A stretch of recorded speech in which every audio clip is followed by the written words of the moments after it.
Welcome to Finnegan's Fireside Tales. Today we will be reading The Strange Case of Dr. Jekyll and Mr. Hyde by Robert Louis Stevenson. Chapter 1. Story of the Door.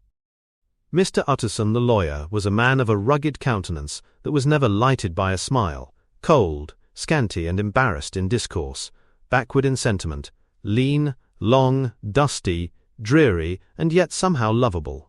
At friendly meetings, and when the wine was to his taste, something eminently human beaconed from his eye, something indeed which never found its way into his talk, but which spoke not only in these silent symbols of the after-dinner face, but more often and loudly in the acts of his life. He was austere with himself, drank gin when he was alone, to mortify a taste for vintages, and though he enjoyed the theatre, had not crossed the doors of one for 20 years. But he had an approved tolerance for others, sometimes wondering, almost with envy, at the high pressure of spirits involved in their misdeeds, and in any extremity inclined to help rather than to reprove. "I incline to Cain's heresy," he used to say quaintly. "I let my brother go to the devil in his own way." In this character, it was frequently his fortune to be the last reputable acquaintance, and the last good influence in the lives of down-going men. And to such as these, so long as they came about his chambers, he never marked a shade of change in his demeanor. No doubt the feat was easy to Mr. Utterson, for he was undemonstrative at the best, and even his friendships seemed to be founded in a similar catholicity of good nature. It is the mark of a modest man to accept his friendly circle ready-made from the hands of opportunity. And that was the lawyer's way. His friends were those of his own blood, or those whom he had known the longest. His affections, like ivy, were the growth of time. They implied no aptness in the object. Hence, no doubt, the bond that united him to Mr. Richard Enfield, his distant kinsman, the well-known man about town. It was a nut to crack for many, what these two could see in each other, or what subject they could find in common.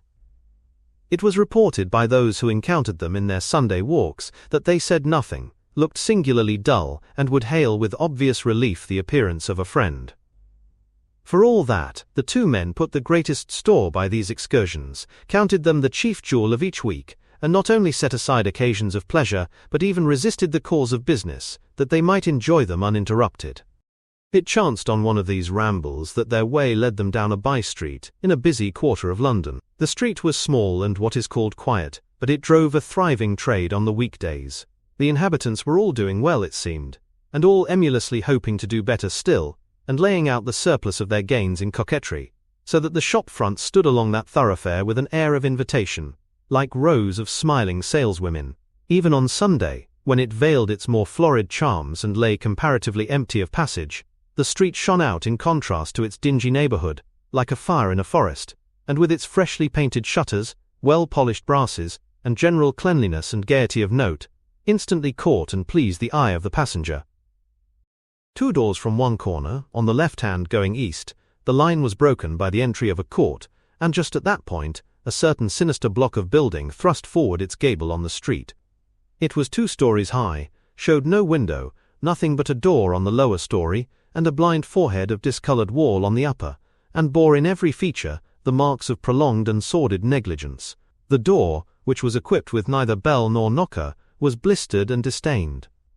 Tramps slouched into the recess and struck matches on the panels. Children kept shop upon the steps.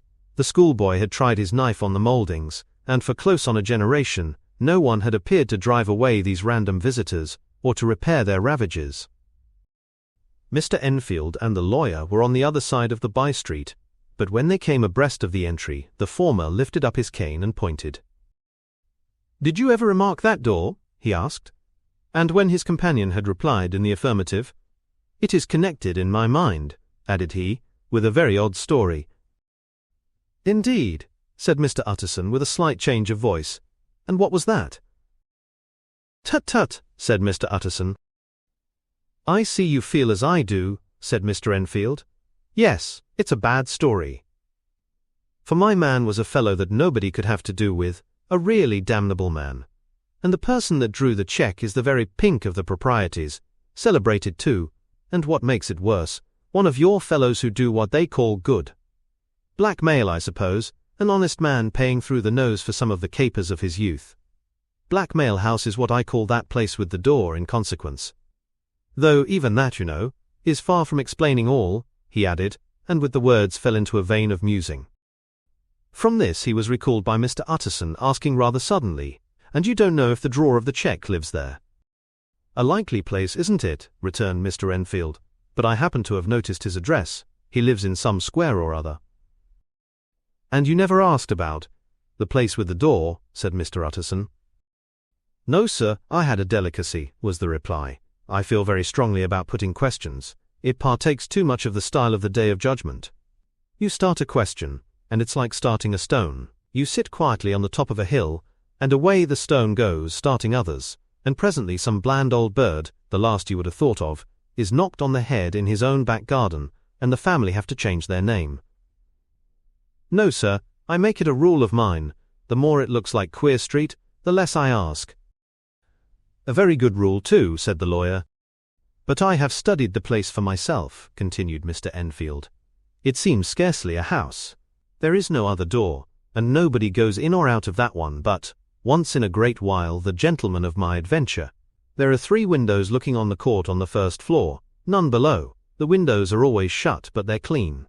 And then there is a chimney which is generally smoking, so somebody must live there. And yet it's not so sure, for the buildings are so packed together about that court that it's hard to say where one ends and another begins." The pair walked on again for a while in silence. "And then, Enfield," said Mr. Utterson, "that's a good rule of yours." "Yes, I think it is," returned Enfield. "But for all that," continued the lawyer, "there's one point I want to ask. I want to ask the name of that man who walked over the child." "Well," said Mr. Enfield, "I can't see what harm it would do. It was a man of the name of Hyde." Said Mr. Utterson. "What sort of a man is he to see?" "He is not easy to describe. There is something wrong with his appearance, something displeasing, something downright detestable. I never saw a man I so disliked, and yet I scarce know why. He must be deformed somewhere. He gives a strong feeling of deformity, although I couldn't specify the point. He's an extraordinary looking man, and yet I really can name nothing out of the way. No, sir, I can make no hand of it. I can't describe him. And it's not want of memory, for I declare I can see him this moment." Mr. Utterson again walked some way in silence, and obviously under a weight of consideration. "You're sure he used a key?" he inquired at last. "My dear sir," began Enfield, surprised out of himself. "Yes, I know," said Utterson. "I know it must seem strange. The fact is, if I do not ask you the name of the other party, it is because I know it already. You see, Richard, your tale has gone home. If you have been inexact in any point, you had better correct it." "I think you might have warned me," returned the other with a touch of sullenness, "but I have been pedantically exact, as you call it. The fellow had a key, and what's more, he has it still. I saw him use it, not a week ago." Mr. Utterson sighed deeply but said never a word, and the young man presently resumed. "Here is another lesson to say nothing," said he. "I am ashamed of my long tongue. Let us make a bargain never to refer to this again." "With all my heart," said the lawyer. "I shake hands on that, Richard." Chapter 2. Search for Mr. Hyde. That evening, Mr. Utterson came home to his bachelor house in sombre spirits, and sat down to dinner without relish. It was his custom of a Sunday, when this meal was over, to sit close by the fire, a volume of some dry divinity on his reading desk, until the clock of the neighbouring church rang out the hour of 12, when he would go soberly and gratefully to bed. On this night, however, as soon as the cloth was taken away, he took up a candle, and went into his business room. There he opened his safe, took from the most private part of it a document endorsed on the envelope as Dr. Jekyll's will, and sat down with a clouded brow to study its contents. The will was holograph, for Mr. Utterson, though he took charge of it now that it was made, had refused to lend the least assistance in the making of it. It provided not only that, in case of the decease of Henry Jekyll, M.D., D.C.L., LL.D., F.R.S., etc., all his possessions were to pass into the hands of his friend and benefactor Edward Hyde, but that in case of Dr. Jekyll's disappearance or unexplained absence for any period exceeding 3 calendar months, the said Edward Hyde should step into the said Henry Jekyll's shoes without further delay and free from any burthen or obligation, beyond the. This document had long been the lawyer's eyesore. It offended him both as a lawyer and as a lover of the sane and customary sides of life, to whom the fanciful was the immodest. And hitherto it was his ignorance of Mr. Hyde that had swelled his indignation. now by a sudden turn it was his knowledge. It was already bad enough when the name was but a name of which he could learn no more. It was worse when it began to be clothed upon with detestable attributes, and out of the shifting insubstantial mists that had so long baffled his eye, there leaped up the sudden definite presentment of a fiend. "I thought it was madness," he said, as he replaced the obnoxious paper in the safe, "and now I begin to fear it is disgrace." With that he blew out his candle, put on a great coat, and set forth in the direction of Cavendish Square, that citadel of medicine, where his friend, the great Dr. Lanyon, had his house and received his crowding patients. If anyone knows, it will be Lanyon, he had thought.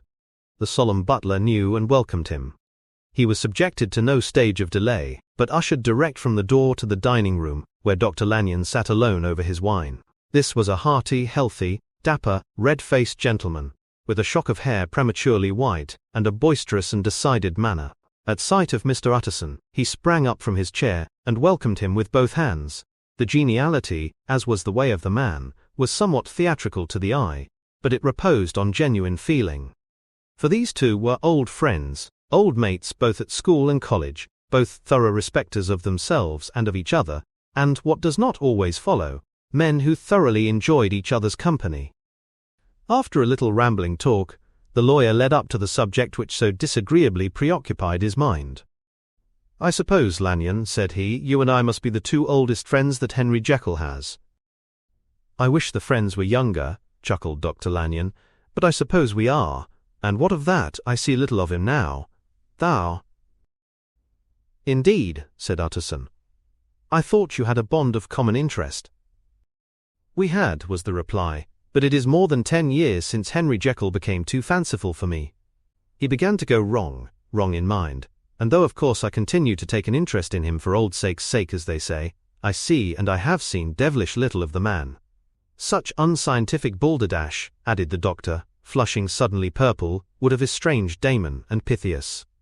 This little spurt of temper was somewhat of a relief to Mr. Utterson. They have only differed on some point of science, he thought, and being a man of no scientific passions, except in the matter of conveyancing, he even added, "It is nothing worse than that." He gave his friend a few seconds to recover his composure, and then approached the question he had come to put. "Did you ever come across a protégé of his, one Hyde?" he asked.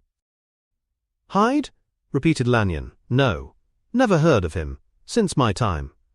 That was the amount of information that the lawyer carried back with him to the great, dark bed on which he tossed to and fro, until the small hours of the morning began to grow large. It was a night of little ease to his toiling mind, toiling in mere darkness and besieged by questions. 6 o'clock struck on the bells of the church that was so conveniently near to Mr. Utterson's dwelling, and still he was digging at the problem. Hitherto it had touched him on the intellectual side alone, but now his imagination also was engaged, or rather enslaved. And as he lay and tossed in the gross darkness of the night and the curtained room, Mr. Enfield's tale went by before his mind in a scroll of lighted pictures. He would be aware of the great field of lamps of a nocturnal city, then of the figure of a man walking swiftly, then of a child running from the doctor's, and then these met, and that human juggernaut trod the child down and passed on regardless of her screams. Or else he would see a room in a rich house where his friend lay asleep, dreaming and smiling at his dreams, and then the door of that room would be opened, the curtains of the bed plucked apart, the sleeper recalled, and lo, there would stand by his side a figure to whom power was given, and even at that dead hour he must rise and do its bidding. The figure in these two phases haunted the lawyer all night, and if at any time he dozed over, it was but to see it glide more stealthily through sleeping houses, or move the more swiftly and still the more swiftly, even to dizziness, through wider labyrinths of lamplighted city, and at every street corner crush a child and leave her screaming. And still the figure had no face by which he might know it, even in his dreams it had no face, or one that baffled him and melted before his eyes, and thus it was that there sprang up and grew apace in the lawyer's mind a singularly strong, almost an inordinate curiosity to behold the features of the real Mr. Hyde. If he could but once set eyes on him, he thought the mystery would lighten, and perhaps roll altogether away, as was the habit of mysterious things when well examined. He might see a reason for his friend's strange preference or bondage, call it which you please, and even for the startling clauses of the will, and at least it would be a face worth seeing, the face of a man who was without bowels of mercy, a face which had but to show itself to raise up, in the mind of the unimpressionable Enfield, a spirit of enduring hatred. From that time forward, Mr. Utterson began to haunt the door in the by-street of shops, in the morning before office hours, at noon, when business was plenty and time scarce, at night, under the face of the fogged city moon, by all lights and at all hours of solitude or concourse, the lawyer was to be found on his chosen post.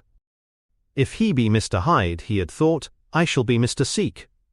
And at last his patience was rewarded. It was a fine dry night, frost in the air, the streets as clean as a ballroom floor, the lamps, unshaken by any wind, drawing a regular pattern of light and shadow.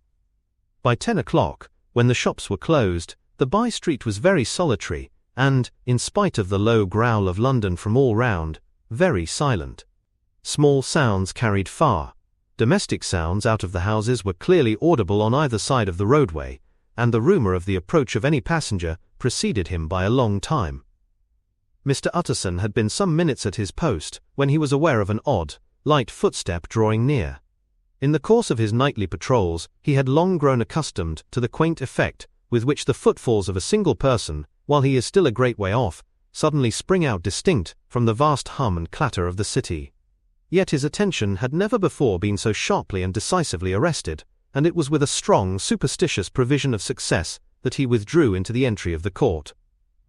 The steps drew swiftly nearer, and swelled out suddenly louder as they turned the end of the street. The lawyer, looking forth from the entry, could soon see what manner of man he had to deal with. He was small and very plainly dressed, and the look of him, even at that distance, went somehow strongly against the watcher's inclination. But he made straight for the door, crossing the roadway to save time, and as he came, he drew a key from his pocket, like one approaching home. Mr. Utterson stepped out and touched him on the shoulder as he passed. "Mr. Hyde, I think." Mr. Hyde shrank back with a hissing intake of the breath, but his fear was only momentary, and though he did not look the lawyer in the face, he answered coolly enough, "That is my name. What do you want?" "I see you are going in," returned the lawyer. "I am an old friend of Dr. Jekyll's, Mr. Utterson of Gaunt Street. You must have heard my name, and meeting you so conveniently, I thought you might admit me."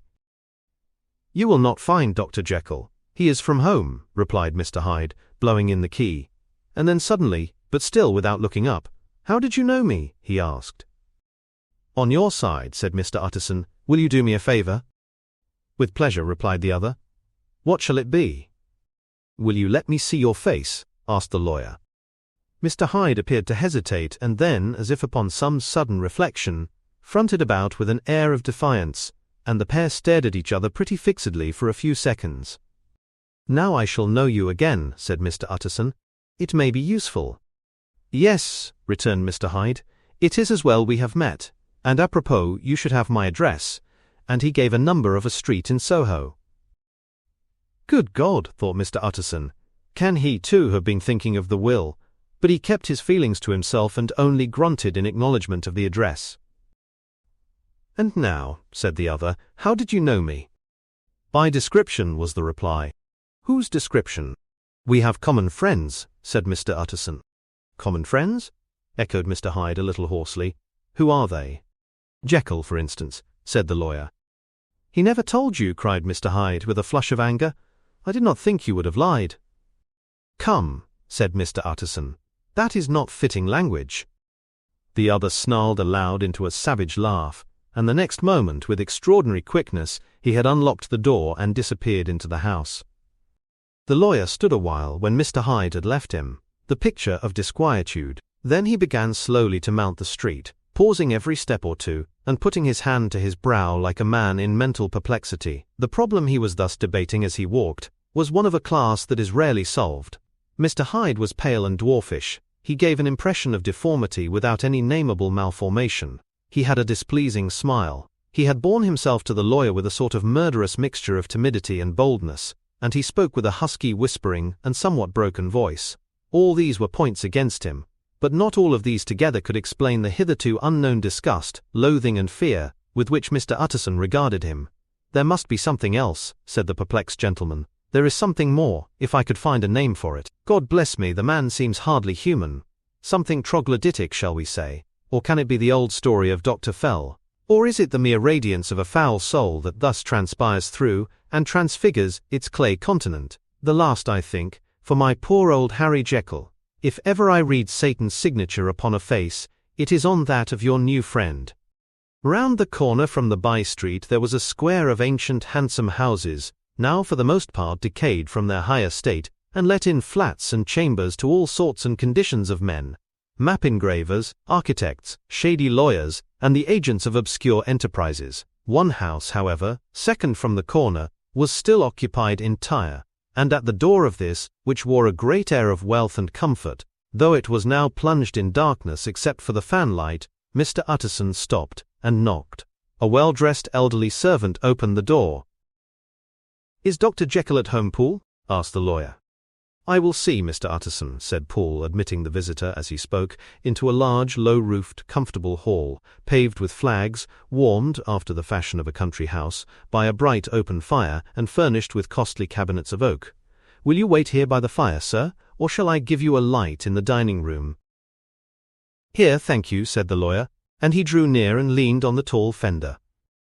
This hall, in which he was now left alone, was a pet fancy of his friend the doctor's, and Utterson himself was wont to speak of it as the pleasantest room in London. But tonight there was a shudder in his blood.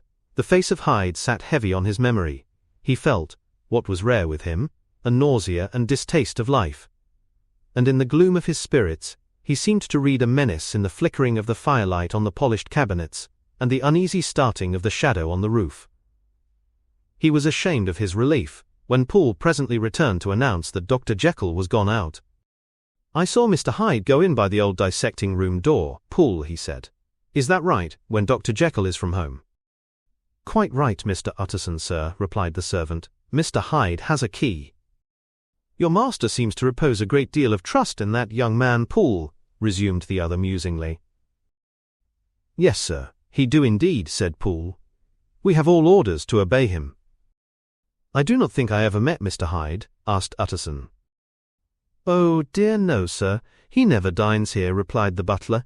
"Indeed, we see very little of him on this side of the house. He mostly comes and goes by the laboratory." "Well, good night, Poole." "Good night, Mr. Utterson." And the lawyer set out homeward with a very heavy heart. "Poor Harry Jekyll," he thought, "my mind misgives me he is in deep waters. He was wild when he was young, a long while ago to be sure, but in the law of God there is no statute of limitations. Aye, it must be that, the ghost of some old sin, the cancer of some concealed disgrace, punishment coming, pede claudo, years after memory has forgotten, and self-love condoned the fault, and the lawyer, scared by the thought, brooded a while on his own past, groping in all the corners of memory, lest by chance some jack-in-the-box of an old iniquity should leap to light there. His past was fairly blameless. Few men could read the rolls of their life with less apprehension, yet he was humbled to the dust by the many ill things he had done, and raised up again into a sober and fearful gratitude by the many that he had come so near to doing, yet avoided. And then by a return on his former subject he conceived a spark of hope. This Master Hyde, if he was studied, thought he, must have secrets of his own, black secrets by the look of him, secrets compared to which poor Jekyll's worst would be like sunshine. Things cannot continue as they are. It turns me cold to think of this creature stealing like a thief to Harry's bedside. Poor Harry, what awakening! And the danger of it, for if this Hyde suspects the existence of the will, he may grow impatient to inherit. "Aye, I must put my shoulder to the wheel, if Jekyll will but let me," he added, "if Jekyll will only let me." For once more he saw before his mind's eye, as clear as a transparency, the strange clauses of the will. Chapter 3. Dr. Jekyll was quite at ease. A fortnight later, by excellent good fortune, the doctor gave one of his pleasant dinners to some 5 or 6 old cronies, all intelligent, reputable men, and all judges of good wine, and Mr. Utterson so contrived that he remained behind after the others had departed. This was no new arrangement, but a thing that had befallen many scores of times. Where Utterson was liked, he was liked well. Hosts loved to detain the dry lawyer, when the light-hearted and the loose-tongued had already their foot on the threshold. They liked to sit a while in his unobtrusive company, practicing for solitude, sobering their minds in the man's rich silence, after the expense and strain of gaiety. To this rule, Dr. Jekyll was no exception, And as he now sat on the opposite side of the fire, a large, well-made, smooth-faced man of 50, with something of a slyish cast perhaps, but every mark of capacity and kindness, you could see by his looks that he cherished for Mr. Utterson a sincere and warm affection. "I have been wanting to speak to you, Jekyll," began the latter. "You know that will of yours?" A close observer might have gathered that the topic was distasteful, but the doctor carried it off gaily. "My poor Utterson," said he, "you are unfortunate in such a client. I never saw a man so distressed as you were by my will, unless it were that hide-bound pedant Lanyon, at what he called my scientific heresies. Oh, I know he's a good fellow, you needn't frown, an excellent fellow, and I always mean to see more of him, but a hide-bound pedant for all that, an ignorant, blatant pedant. I was never more disappointed in any man than Lanyon." "You know I never approved of it," pursued Utterson, ruthlessly disregarding the fresh topic. "My will? Yes, certainly I know that," said the doctor, a trifle sharply. "You have told me so." "Well, I tell you so again," continued the lawyer. "I have been learning something of young Hyde." Unquote. The large, handsome face of Dr. Jekyll grew pale to the very lips, and there came a blackness about his eyes. "I do not care to hear more," said he. "This is a matter I thought we had agreed to drop." "What I heard was abominable," said Utterson. "It can make no change." "You do not understand my position," returned the doctor with a certain incoherency of manner. "I am painfully situated, Utterson. My position is a very strange one. It is one of those affairs that cannot be mended by talking." "Jekyll," said Utterson, "you know me. I am a man to be trusted. Make a clean breast of this in confidence, and I make no doubt I can get you out of it." "My good Utterson," said the doctor, "this is very good of you. This is downright good of you, and I cannot find words to thank you in. I believe you fully. I would trust you before any man alive. I before myself, if I could make the choice. But indeed it isn't what you fancy. It is not so bad as that. And just to put your good heart at rest, I will tell you one thing. The moment I choose, I can be rid of Mr. Hyde. I give you my hand upon that, and I thank you again and again. And I will just add one little word, Utterson, that I'm sure you'll take in good part. This is a private matter, and I beg of you to let it sleep." Utterson reflected a little, looking in the fire. "I have no doubt you are perfectly right," he said at last, getting to his feet. "Well, but since we have touched upon this business, and for the last time I hope," continued the doctor, "there is one point I should like you to understand. I have really a very great interest in poor Hyde. I know you have seen him, he told me so, and I fear he was rude. But I do sincerely take a very great interest in that young man, and if I am taken away, Utterson, I wish you to promise me that you will bear with him and get his rights for him. I think you would if you knew all, and it would be a weight off my mind if you would promise." "I can't pretend that I shall ever like him," said the lawyer. "I don't ask that," pleaded Jekyll, laying his hand upon the other's arm. "I only ask for justice. I only ask you to help him for my sake, when I am no longer here." Utterson heaved an irrepressible sigh. "Well," said he, "I promise." Chapter 4. The Carew Murder Case. Nearly a year later, in the month of October 18th, London was startled by a crime of singular ferocity, and rendered all the more notable by the high position of the victim. The details were few and startling. A maidservant, living alone in a house not far from the river, had gone upstairs to bed about 11. Although a fog rolled over the city in the small hours, the early part of the night was cloudless, and the lane, which the maid's window overlooked, was brilliantly lit by the full moon. It seemed she was romantically given, for she sat down upon her box, which stood immediately under the window, and fell into a dream of musing. Never, she used to say with streaming tears when she narrated that experience, never had she felt more at peace with all men, or thought more kindly of the world. And as she so sat, she became aware of an aged and beautiful gentleman with white hair, drawing near along the lane, and advancing to meet him, another and very small gentleman, to whom at first she paid less attention.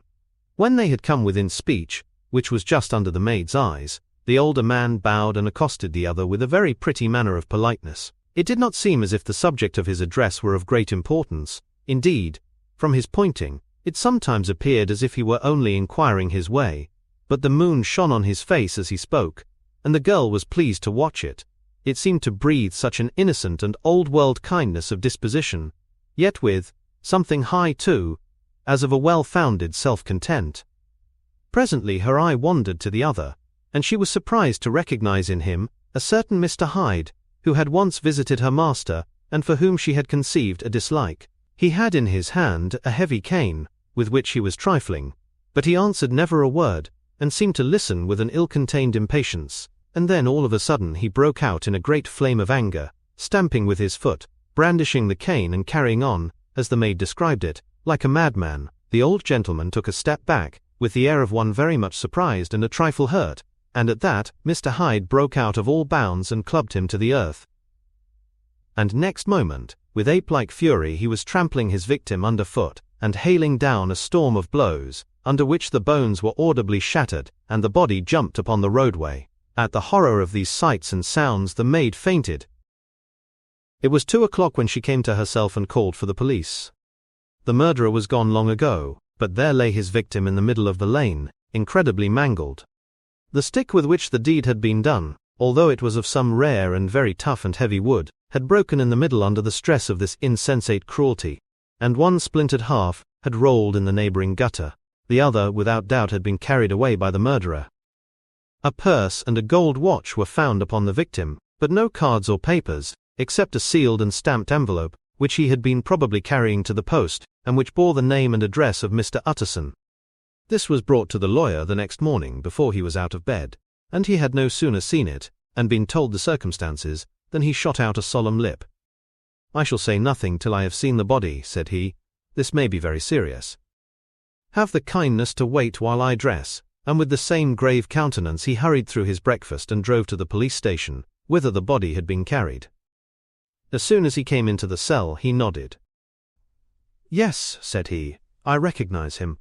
I am sorry to say that this is Sir Danvers Carew." "Good God, sir," exclaimed the officer, "is it possible?" And the next moment his eye lighted up with professional ambition. "This will make a deal of noise," he said, "and perhaps you can help us to the man." And he briefly narrated what the maid had seen, and showed the broken stick. Mr. Utterson had already quailed at the name of Hyde, but when the stick was laid before him he could doubt no longer. Broken and battered as it was, he recognized it for one that he had himself presented many years before to Henry Jekyll. "Is this Mr. Hyde a person of small stature?" he inquired. "Particularly small and particularly wicked-looking is what the maid calls him," said the officer. Mr. Utterson reflected, and then, raising his head, "If you will come with me in my cab," he said, "I think I can take you to his house." It was by this time about 9 in the morning, and the first fog of the season. A great chocolate-colored pall lowered over heaven, but the wind was continually charging and routing these embattled vapors, so that as the cab crawled from street to street, Mr. Utterson beheld a marvelous number of degrees and hues of twilight. For here it would be dark like the back end of evening, and there would be a glow of a rich, lurid brown, like the light of some strange conflagration, and here for a moment the fog would be quite broken up, and a haggard shaft of daylight would glance in between the swirling wreaths. The dismal quarter of Soho seen under these changing glimpses, with its muddy ways, and slatternly passengers, and its lamps, which had never been extinguished, or had been kindled afresh to combat this mournful re-invasion of darkness, seemed, in the lawyer's eyes, like a district of some city in a nightmare. The thoughts of his mind, besides, were of the gloomiest dye, and when he glanced at the companion of his drive, he was conscious of some touch of that terror of the law and the law's officers, which may at times assail the most honest. As the cab drew up before the address indicated, the fog lifted a little and showed him a dingy street, a gin palace, a low French eating-house, a shop for the retail of penny numbers and twopenny salads, many ragged children huddled in the doorways, and many women of many different nationalities passing out, key in hand, to have a morning glass. And the next moment, the fog settled down again upon that part, as brown as umber, and cut him off from his blackguardly surroundings. This was the home of Henry Jekyll's favourite, of a man who was heir to £250,000 sterling. An ivory-faced and silvery-haired old woman opened the door. She had an evil face, smoothed by hypocrisy, but her manners were excellent. Yes, she said, this was Mr. Hyde's, but he was not at home. He had been in that night very late, but had gone away again in less than an hour. There was nothing strange in that. His habits were very irregular, and he was often absent. For instance, It was nearly 2 months since she had seen him till yesterday. "Very well then, we wish to see his rooms," said the lawyer, and when the woman began to declare it was impossible, "I had better tell you who this person is," he added. "This is Inspector Newcomen of Scotland Yard." A flash of odious joy appeared upon the woman's face. "Ah," said she, "he is in trouble. What has he done?" Mr. Utterson and the inspector exchanged glances. "He don't seem a very popular character," observed the latter, "and now, my good woman, just let me and this gentleman have a look about us." In the whole extent of the house, which but for the old woman remained otherwise empty, Mr. Hyde had only used a couple of rooms, but these were furnished with luxury and good taste. A closet was filled with wine. The plate was of silver, the napery elegant, a good picture hung upon the walls, a gift, as Utterson supposed, from Henry Jekyll, who was much of a connoisseur, and the carpets were of many plies and agreeable in colour. At this moment, however, the rooms bore every mark of having been recently and hurriedly ransacked. Clothes lay about the floor, with their pockets inside out. Lock-fast drawers stood open, and on the hearth there lay a pile of grey ashes, as though many papers had been burned. From these embers the inspector disinterred the butt end of a green cheque-book, which had resisted the action of the fire. The other half of the stick was found behind the door, and as this clinched his suspicions, the officer declared himself delighted. A visit to the bank, where several £1,000s were found to be lying to the murderer's credit, completed his gratification. "You may depend upon it, sir," he told Mr. Utterson. "I have him in my hand. He must have lost his head, or he never would have left the stick, or, above all, burned the cheque-book. Why, money's life to the man. We have nothing to do but wait for him at the bank, and get out the handbills." This last, however, was not so easy of accomplishment, for Mr. Hyde had numbered few familiars. Even the master of the servant maid had only seen him twice. His family could nowhere be traced. He had never been photographed, and the few who could describe him differed widely, as common observers will. Only on one point were they agreed, and that was the haunting sense of unexpressed deformity with which the fugitive impressed his beholders. Chapter 5. Incident of the Letter. It was late in the afternoon, when Mr. Utterson found his way to Dr. Jekyll's door, where he was at once admitted by Poole, and carried down by the kitchen offices and across a yard which had once been a garden, to the building which was indifferently known as the laboratory or the dissecting rooms. The doctor had bought the house from the heirs of a celebrated surgeon, and his own tastes being rather chemical than anatomical, had changed the destination of the block at the bottom of the garden.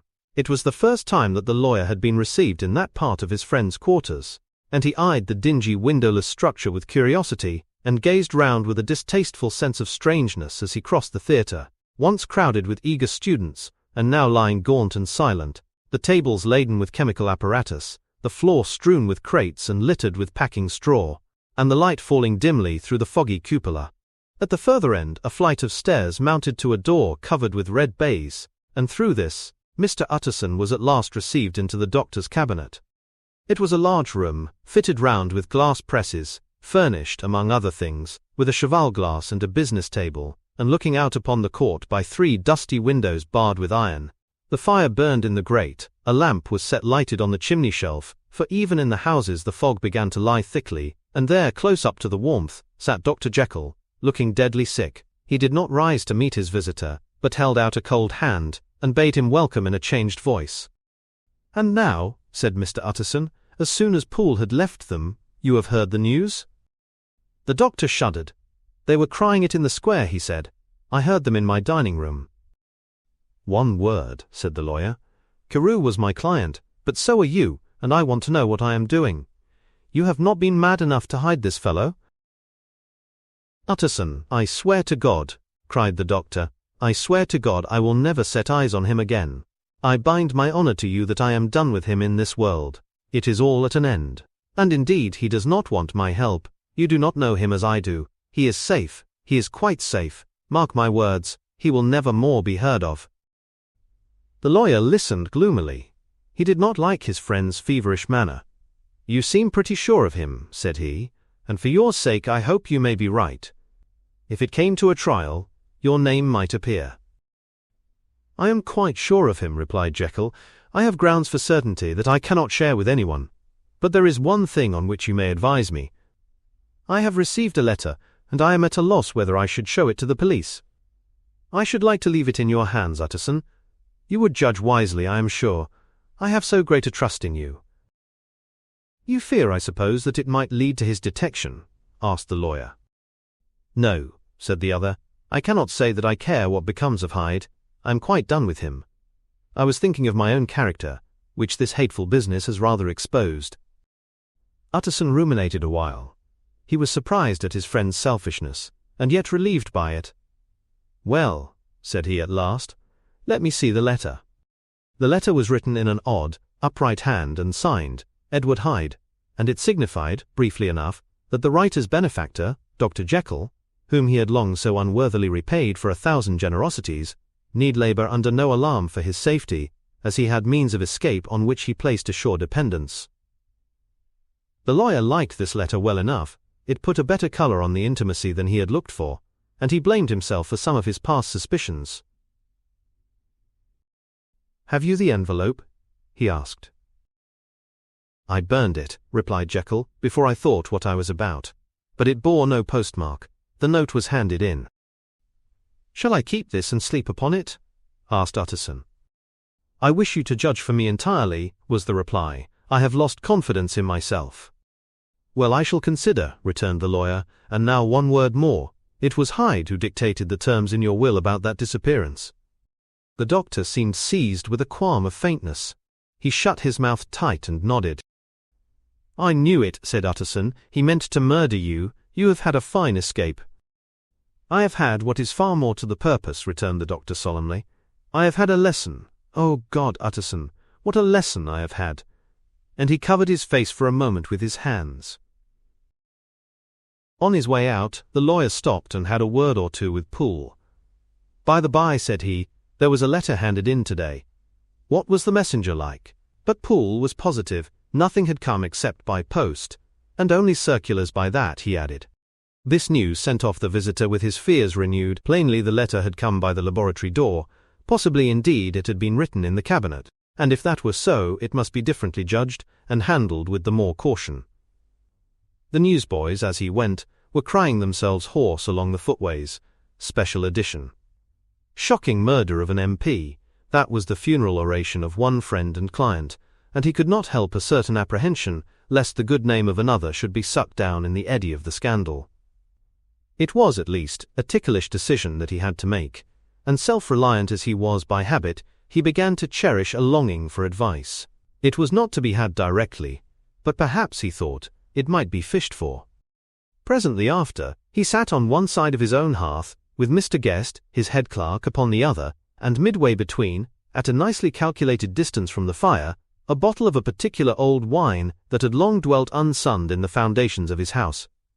The fog still slept on the wing above the drowned city, where the lamps glimmered like carbuncles, and through the muffle and smother of these fallen clouds, the procession of the town's life was still rolling in through the great arteries with a sound as of a mighty wind.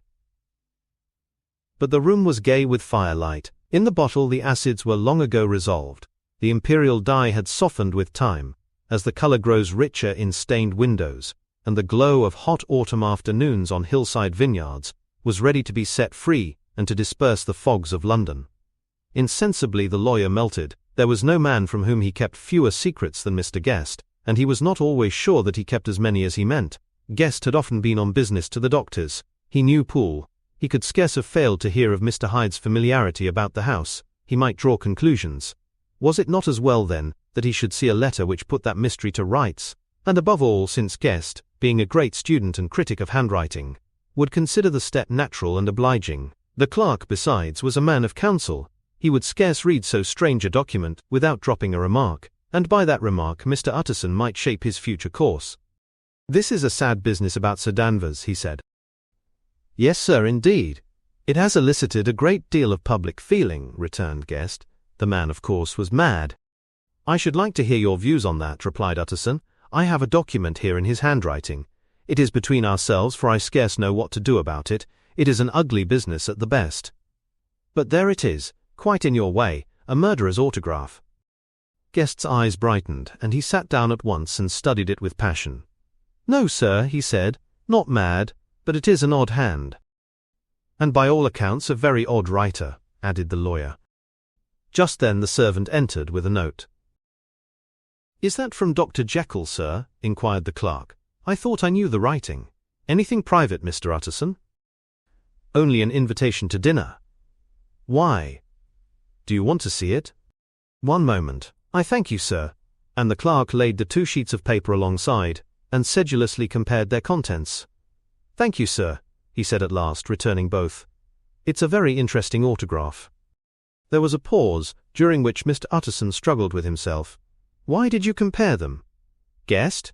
he inquired suddenly.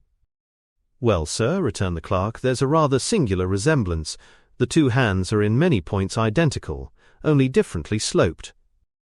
"Rather quaint," said Utterson. "It is, as you say, rather quaint," returned Guest. "I wouldn't speak of this note, you know," said the master. "No, sir," said the clerk. "I understand." But no sooner was Mr. Utterson alone that night than he locked the note into his safe, where it reposed from that time forward. "What?" he thought. "Henry Jekyll forged for a murderer," and his blood ran cold in his veins. Chapter 6. Remarkable Incident of Dr. Lanyon. Time ran on. Thousands of pounds were offered in reward, for the death of Sir Danvers was resented as a public injury. But Mr. Hyde had disappeared out of the ken of the police, as though he had never existed. Much of his past was unearthed, indeed, and all disreputable. Tales came out of the man's cruelty, at once so callous and violent, of his vile life, of his strange associates, of the hatred that seemed to have surrounded his career, but of his present whereabouts, not a whisper. From the time he had left the house in Soho on the morning of the murder, he was simply blotted out, and gradually, as time drew on, Mr. Utterson began to recover from the hotness of his alarm, and to grow more at quiet with himself. The death of Sir Danvers was, to his way of thinking, more than paid for by the disappearance of Mr. Hyde. Now that that evil influence had been withdrawn, a new life began for Dr. Jekyll. He came out of his seclusion, renewed relations with his friends, became once more their familiar guest and entertainer, and whilst he had always been known for charities, he was now no less distinguished for religion.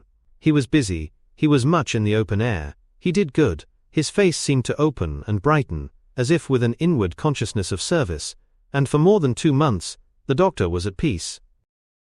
On the 8th of January, Utterson had dined at the doctor's with a small party. Lanyon had been there, and the face of the host had looked from one to the other, as in the old days when the trio were inseparable friends. On the 12th, and again on the 14th, the door was shut against the lawyer. The doctor was confined to the house, Paul said, and saw no one. On the 15th, he tried again and was again refused, and having now been used for the last 2 months to see his friend almost daily, he found this return of solitude to weigh upon his spirits.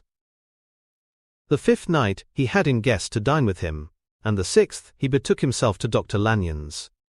There at least he was not denied admittance, but when he came in, he was shocked at the change which had taken place in the doctor's appearance. He had his death warrant written legibly upon his face, the rosy man had grown pale, his flesh had fallen away, he was visibly balder and older, and yet it was not so much these tokens of a swift physical decay that arrested the lawyer's notice, as a look in the eye and quality of manner that seemed to testify to some deep-seated terror of the mind.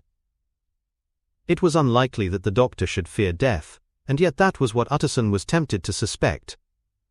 Yes, he thought, he is a doctor, he must know his own state, and that his days are counted, and the knowledge is more than he can bear, and yet when Utterson remarked on his ill looks, it was with an air of great firmness that Lanyon declared himself a doomed man. "I have had a shock," he said, "and I shall never recover. It is a question of weeks. Well, life has been pleasant. I liked it. Yes, sir, I used to like it. I sometimes think if we knew all, we should be more glad to get away." "Jekyll is ill too," observed Utterson. "Have you seen him?" But Lanyon's face changed, and he held up a trembling hand. "I wish to see or hear no more of Dr. Jekyll," he said in a loud, unsteady voice. "I am quite done with that person, and I beg that you will spare me any allusion to one whom I regard as dead." "Tut, tut," said Mr. Utterson, and then after a considerable pause, "Can't I do anything?" he inquired. "We are 3 very old friends, Lanyon. We shall not live to make others." Nothing can be done, returned Lanyon. Ask himself. He will not see me, said the lawyer. I am not surprised at that, was the reply. Some day, Utterson, after I am dead, you may perhaps come to learn the right and wrong of this. I cannot tell you. And in the meantime, if you can sit and talk with me of other things, for God's sake, stay and do so. But if you cannot keep clear of this accursed topic, then, in God's name, go, for I cannot bear it. As soon as he got home, Utterson sat down and wrote to Jekyll, complaining of his exclusion from the house and asking the cause of this unhappy break with Lanyon. And the next day brought him a long answer, often very pathetically worded, and sometimes darkly mysterious in drift. The quarrel with Lanyon was incurable. I do not blame our old friend, Jekyll wrote, but I share his view that we must never meet. I mean from henceforth to lead a life of extreme seclusion. You must not be surprised, nor must you doubt my friendship, if my door is often shut even to you. You must suffer me to go my own dark way. I have brought on myself a punishment and a danger that I cannot name. If I am the chief of sinners, I am the chief of sufferers also. I could not think that this earth contained a place for sufferings and terrors so unmanning. And you can do but one thing, Utterson, to lighten this destiny, and that is to respect my silence. Utterson was amazed. The dark influence of Hyde had been withdrawn. The doctor had returned to his old tasks and amities. A week ago, the prospect had smiled with every promise of a cheerful and an honored age, and now in a moment, friendship and peace of mind and the whole tenor of his life were wrecked. So great and unprepared a change pointed to madness, but in view of Lanyon's manner and words, there must lie for it some deeper ground. A week afterwards, Dr. Lanyon took to his bed, and in something less than a fortnight he was dead. The night after the funeral, at which he had been sadly affected, Utterson locked the door of his business room, and sitting there by the light of a melancholy candle, drew out and set before him an envelope addressed by the hand and sealed with the seal of his dead friend. Private, for the hands of J.G. Utterson alone, and in case of his predeceased to be destroyed unread, so it was emphatically superscribed. And the lawyer dreaded to behold the contents. I have buried one friend today, he thought. What if this should cost me another? And then he condemned the fear as a disloyalty, and within there was another enclosure, likewise sealed and marked upon the cover as, not to be opened till the death or disappearance of Dr. Henry Jekyll. Utterson could not trust his eyes. Yes, it was disappearance. Here again, as in the mad will which he had long ago restored to its author, here again were the idea of a disappearance, and the name of Henry Jekyll bracketed. But in the will that idea had sprung from the sinister suggestion of the man Hyde. It was set there with a purpose all too plain and horrible, written by the hand of Lanyon. What should it mean? A great curiosity came on the trustee, to disregard the prohibition and dive at once to the bottom of these mysteries. But professional honor and faith to his dead friend were stringent obligations, and the packet slept in the inmost corner of his private safe. It is one thing to mortify curiosity, another to conquer it, and it may be doubted if, from that day forth, Utterson desired the society of his surviving friend with the same eagerness. He thought of him kindly, but his thoughts were disquieted and fearful. He went to call indeed, but he was perhaps relieved to be denied admittance. Perhaps in his heart, he preferred to speak with Poole upon the doorstep, and surrounded by the air and sounds of the open city, rather than to be admitted into that house of voluntary bondage, and to sit and speak with its inscrutable recluse. Poole had, indeed, no very pleasant news to communicate. The doctor, it appeared, now more than ever confined himself to the cabinet over the laboratory, where he would sometimes even sleep. He was out of spirits, he had grown very silent, he did not read. It seemed as if he had something on his mind. Utterson became so used to the unvarying character of these reports, that he fell off little by little in the frequency of his visits. Chapter 7. Incident at the window. It chanced on Sunday, when Mr. Utterson was on his usual walk with Mr. Enfield, that their way lay once again through the by-street, and that when they came in front of the door, both stopped to gaze on it. "Well," said Enfield, "that story's at an end at least. We shall never see more of Mr. Hyde." "I hope not," said Utterson. "Did I ever tell you that I once saw him and shared your feeling of repulsion?" "It was impossible to do the one without the other," returned Enfield. "And by the way, what an ass you must have thought me, not to know that this was a back way to Dr. Jekyll's. It was partly your own fault that I found it out, even when I did." "So you found it out, did you?" said Utterson. "But if that be so, we may step into the court and take a look at the windows." "To tell you the truth, I am uneasy about poor Jekyll, and even outside, I feel as if the presence of a friend might do him good." The court was very cool and a little damp, and full of premature twilight, although the sky high up overhead was still bright with sunset. The middle one of the 3 windows was halfway open, and sitting close beside it, taking the air with an infinite sadness of mien, like some disconsolate prisoner, Utterson saw Dr. Jekyll. "What, Jekyll?" he cried. "I trust you are better." "I am very low, Utterson," replied the doctor drearily, "very low. It will not last long, thank God." "You stay too much indoors," said the lawyer. "You should be out, whipping up the circulation like Mr. Enfield and me. This is my cousin, Mr. Enfield drive Jekyll. Come now, get your hat and take a quick turn with us." "You are very good," sighed the other. "I should like to, very much. But no, it is quite impossible. I dare not. But indeed, Utterson, I am very glad to see you. This is really a great pleasure. I would ask you and Mr. Enfield up, but the place is really not fit." "Why then," said the lawyer, good-naturedly, "the best thing we can do is to stay down here and speak with you from where we are." "That is just what I was about to venture to propose," returned the doctor with a smile. But the words were hardly uttered, before the smile was struck out of his face and succeeded by an expression of such abject terror and despair as froze the very blood of the 2 gentlemen below. They saw it but for a glimpse, for the window was instantly thrust down, but that glimpse had been sufficient, and they turned and left the court without a word. In silence, too, they traversed the by-street, and it was not until they had come into a neighbouring thoroughfare, where even upon a Sunday there were still some stirrings of life, that Mr. Utterson at last turned and looked at his companion. They were both pale, and there was an answering horror in their eyes. God forgive us," said Mr. Utterson. But Mr. Enfield only nodded his head very seriously, and walked on once more in silence. Chapter 8. The Last Night. Mr. Utterson was sitting by his fireside one evening after dinner, when he was surprised to receive a visit from Poole. "Bless me, Poole, what brings you here?" he cried, and then taking a second look at him. "What ails you?" he added. "Is the doctor ill?" "Mr. Utterson," said the man, "there is something wrong." "Take a seat, and here is a glass of wine for you," said the lawyer. "Now, take your time, and tell me plainly what you want." "You know the doctor's ways, sir," replied Poole, "and how he shuts himself up. Well, he's shut up again in the cabinet, and I don't like it, sir.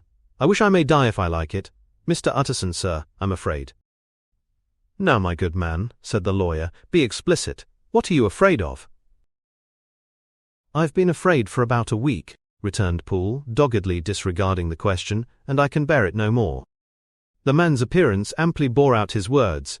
His manner was altered for the worse, and except for the moment when he had first announced his terror, he had not once looked the lawyer in the face. Even now, he sat with the glass of wine untasted on his knee, and his eyes directed to a corner of the floor. "I can bear it no more," he repeated. "Come," said the lawyer, "I see you have some good reason, Poole. I see there is something seriously amiss. Try to tell me what it is." "I think there's been foul play," said Poole, hoarsely. "Foul play!" cried the lawyer, a good deal frightened and rather inclined to be irritated in consequence. "What foul play? What does the man mean?" "I daren't say, sir," was the answer, "but will you come along with me and see for yourself?" Mr. Utterson's only answer was to rise and get his hat and great coat, but he observed with wonder the greatness of the relief that appeared upon the butler's face, and perhaps with no less, that the wine was still untasted when he set it down to follow.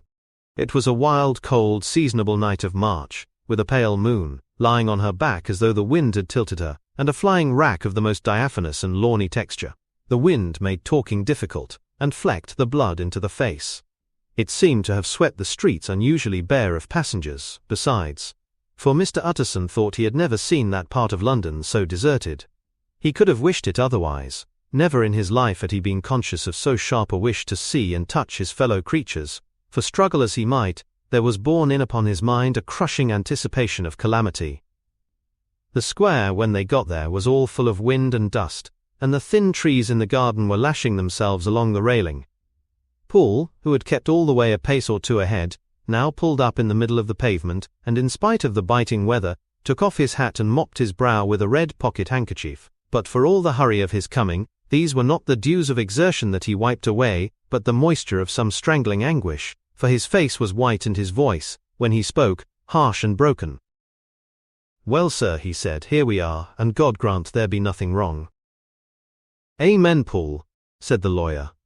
Thereupon the servant knocked in a very guarded manner, the door was opened on the chain, and a voice asked from within, "Is that you, Paul?"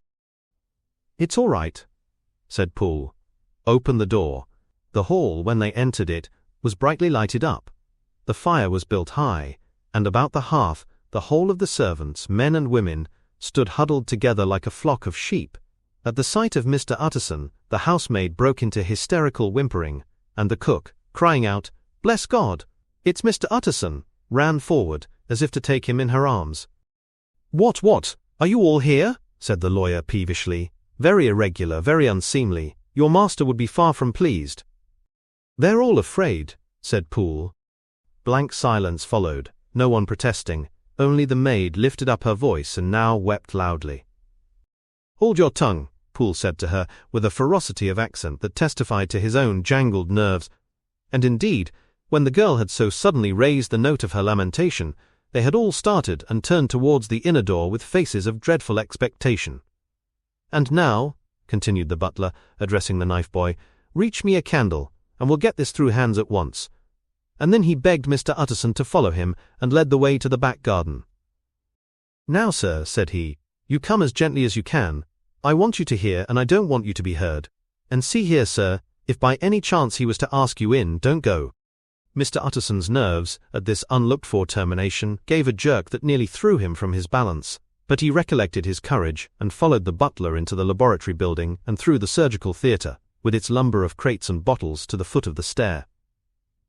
Here Poole motioned him to stand on one side and listen, while he himself, setting down the candle and making a great and obvious call on his resolution, mounted the steps and knocked with a somewhat uncertain hand on the red baize of the cabinet door. "Mr. Utterson, sir, asking to see you," he called, and even as he did so, once more violently signed to the lawyer to give ear.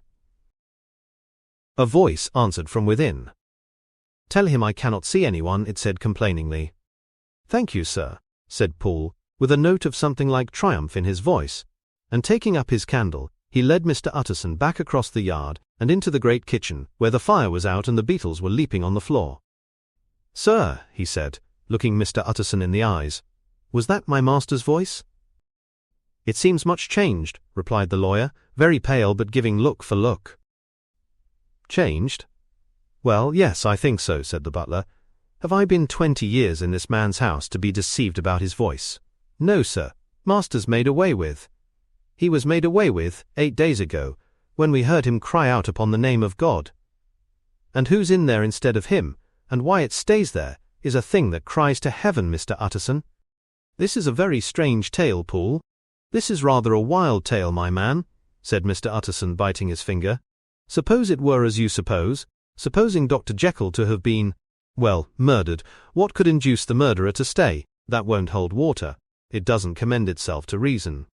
"Well, Mr. Utterson, you are a hard man to satisfy, but I'll do it yet," said Poole. "All this last week, you must know, him or it, or whatever it is that lives in that cabinet, has been crying night and day for some sort of medicine and cannot get it to his mind. It was sometimes his way, the master's that is, to write his orders on a sheet of paper and throw it on the stair. We've had nothing else this week back, nothing but papers, and a closed door, and the very meals left there to be smuggled in when nobody was looking. Well, sir, every day, aye, and twice and thrice in the same day, there have been orders and complaints, and I have been sent flying to all the wholesale chemists in town. Every time I brought the stuff back, there would be another paper telling me to return it, because it was not pure, and another order to a different firm. This drug is wanted bitter bad, sir, whatever for." "Have you any of these papers?" asked Mr. Utterson. Poole felt in his pocket and handed out a crumpled note, which the lawyer, bending nearer to the candle, carefully examined. Its contents ran thus: "Dr. Jekyll presents his compliments to Messrs. Moore. He assures them that their last sample is impure, and quite useless for his present purpose. In the year 18, Dr. J purchased a somewhat large quantity from Messrs. M. He now begs them to search with the most sedulous care, and should any of the same quality be left, to forward it to him at once. Expense is no consideration. The importance of this to Dr. J can hardly be exaggerated. So far the letter had run composedly enough, but here, with a sudden splutter of the pen, the writer's emotion had broken loose. "For God's sake," he had added, "find me some of the old." "This is a strange note," said Mr. Utterson, and then sharply, "How do you come to have it open?" "The man at Moore's was main angry, sir, and he threw it back to me like so much dirt," returned Poole. "This is unquestionably the doctor's hand, do you know?"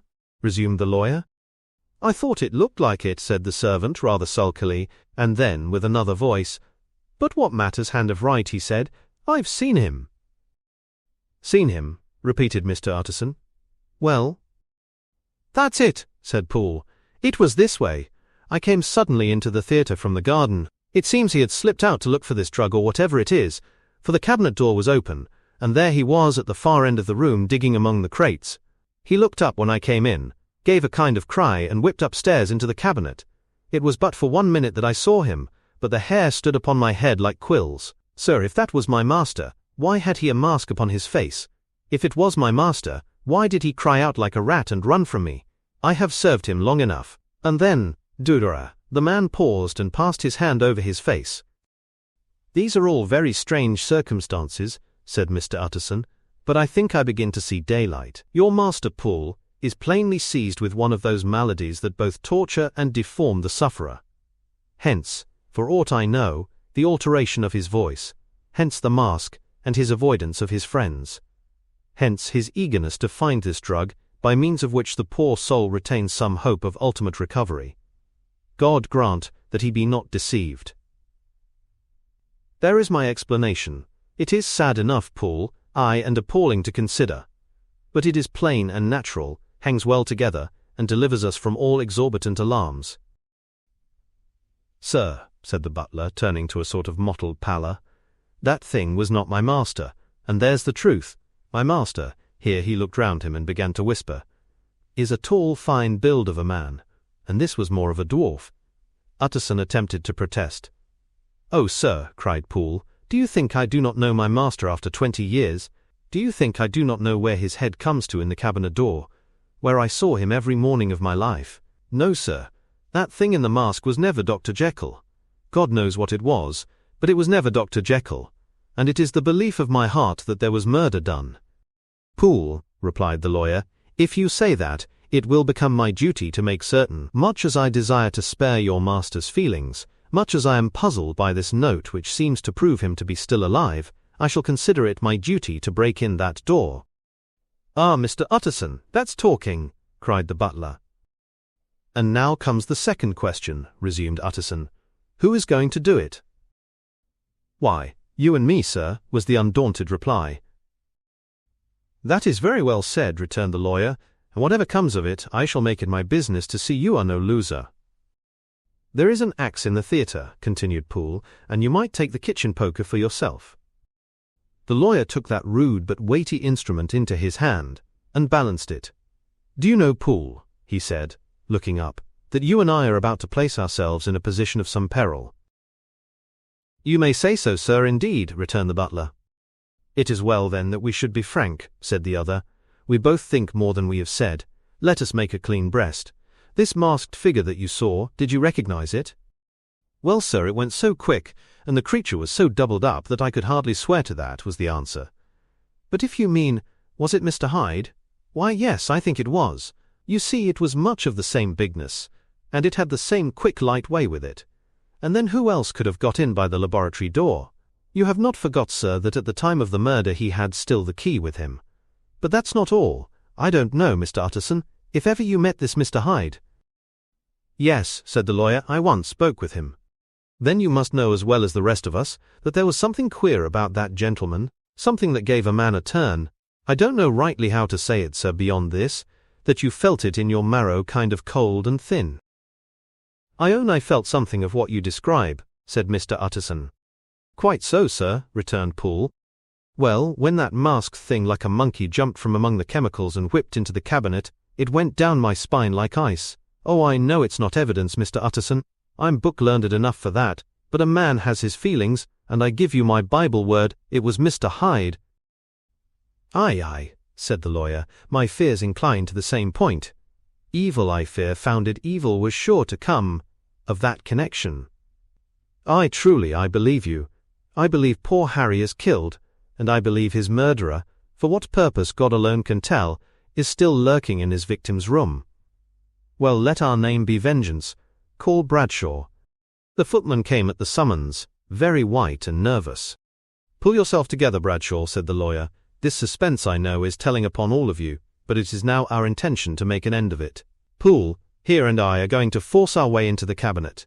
If all is well, my shoulders are broad enough to bear the blame. Meanwhile, lest anything should really be amiss, or any malefactor seek to escape by the back, you and the boy must go round the corner with a pair of good sticks, and take your post at the laboratory door. We give you 10 minutes to get to your stations. As Bradshaw left, the lawyer looked at his watch. And now, Poole, let us get to ours, he said, and taking the poker under his arm, he led the way into the yard. The scud had banked over the moon, and it was now quite dark. The wind, which only broke in puffs and draughts into that deep well of building, tossed the light of the candle to and fro about their steps, until they came into the shelter of the theatre, where they sat down silently to wait.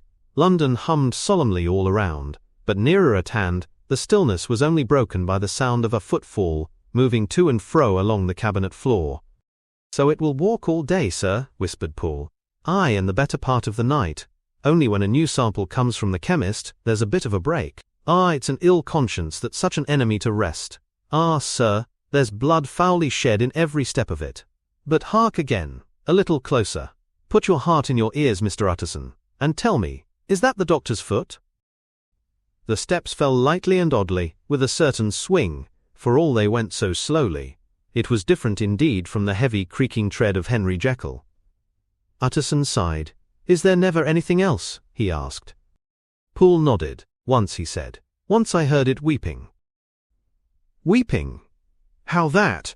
Said the lawyer, conscious of a sudden chill of horror. Weeping like a woman or a lost soul, said the butler. I came away with that upon my heart, that I could have wept too. But now the 10 minutes drew to an end. Poole disinterred the axe from under a stack of packing straw. The candle was set upon the nearest table to light them to the attack, and they drew near with bated breath to where that patient foot was still going up and down, in the quiet of the night. Jekyll, cried Utterson with a loud voice, I demand to see you. He paused a moment, but there came no reply. I give you fair warning. Our suspicions are aroused, and I must and shall see you, he resumed. If not by fair means, then by foul. If not of your consent, then by brute force. Utterson, said the voice, for God's sake have mercy. Ah, that's not Jekyll's voice, it's Hyde's, cried Utterson. Down with the door, Poole. Poole swung the axe over his shoulder, the blow shook the building, and the red baize door leaped against the lock and hinges. A dismal screech, as of mere animal terror, rang from the cabinet. Up went the axe again. And again the panels crashed and the frame bonded. 4 times the blow fell, but the wood was tough and the fittings were of excellent workmanship. And it was not until the 5th that the lock burst in sunder and the wreck of the door fell inwards on the carpet. The besiegers, appalled by their own riot and the stillness that had succeeded, stood back a little and peered in. There lay the cabinet before their eyes in the quiet lamplight, a good fire glowing and chattering on the hearth, the kettle singing its thin strain, a drawer or two open, papers neatly set forth on the business table, and nearer the fire the things laid out for tea. The quietest room, you would have said, and, but for the glazed presses full of chemicals, the most commonplace that night in London. Right in the midst there lay the body of a man sorely contorted and still twitching. They drew near on tiptoe, turned it on its back and beheld the face of Edward Hyde. He was dressed in clothes far too large for him, clothes of the doctor's bigness. The cords of his face still moved with a semblance of life, but life was quite gone, and by the crushed file in the hand, and the strong smell of kernels that hung upon the air, Utterson knew that he was looking on the body of a self-destroyer. We have come too late, he said sternly, whether to save or punish. Hyde is gone to his account, and it only remains for us to find the body of your master.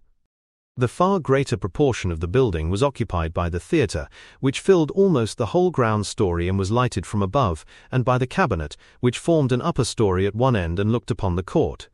A corridor joined the theatre to the door on the by-street, and with this the cabinet communicated separately by a second flight of stairs.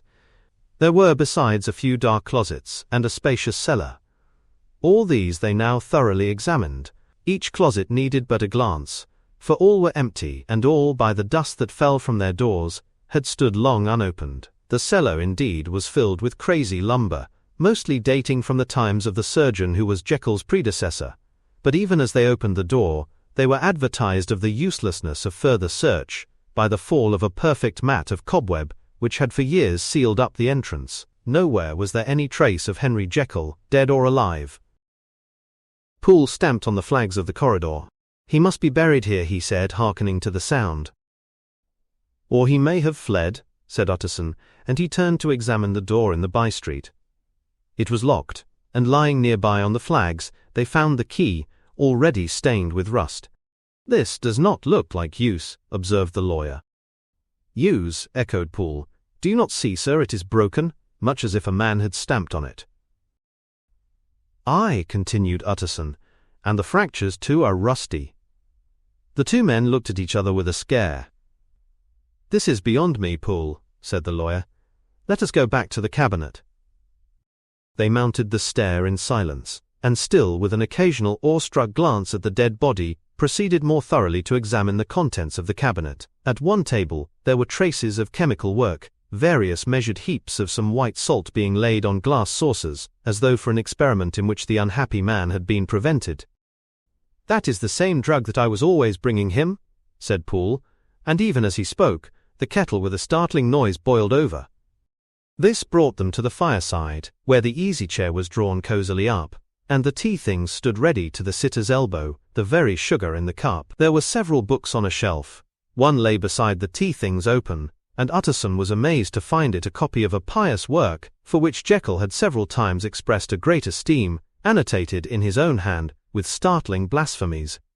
Next, in the course of their review of the chamber, the searchers came to the cheval glass, into whose depths they looked with an involuntary horror, but it was so turned as to show them nothing but the rosy glow playing on the roof, the fire sparkling in 100 repetitions along the glazed front of the presses, and their own pale and fearful countenances stooping to look in. "This glass have seen some strange things, sir," whispered Poole. "And surely none stranger than itself," echoed the lawyer in the same tones. "For what did Jekyll—" He caught himself up at the word with a start, and then conquering the weakness. "What could Jekyll want with it?" he said.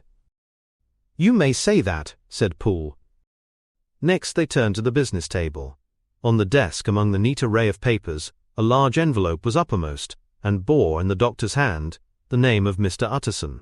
The lawyer unsealed it, and several enclosures fell to the floor. The first was a will, drawn in the same eccentric terms as the one which he had returned 6 months before, to serve as a testament in case of death, and as a deed of gift in case of disappearance. But in place of the name of Edward Hyde, the lawyer, with indescribable amazement, read the name of Gabriel John Utterson. He looked at Poole, and then back at the paper, and last of all at the dead malefactor stretched upon the carpet.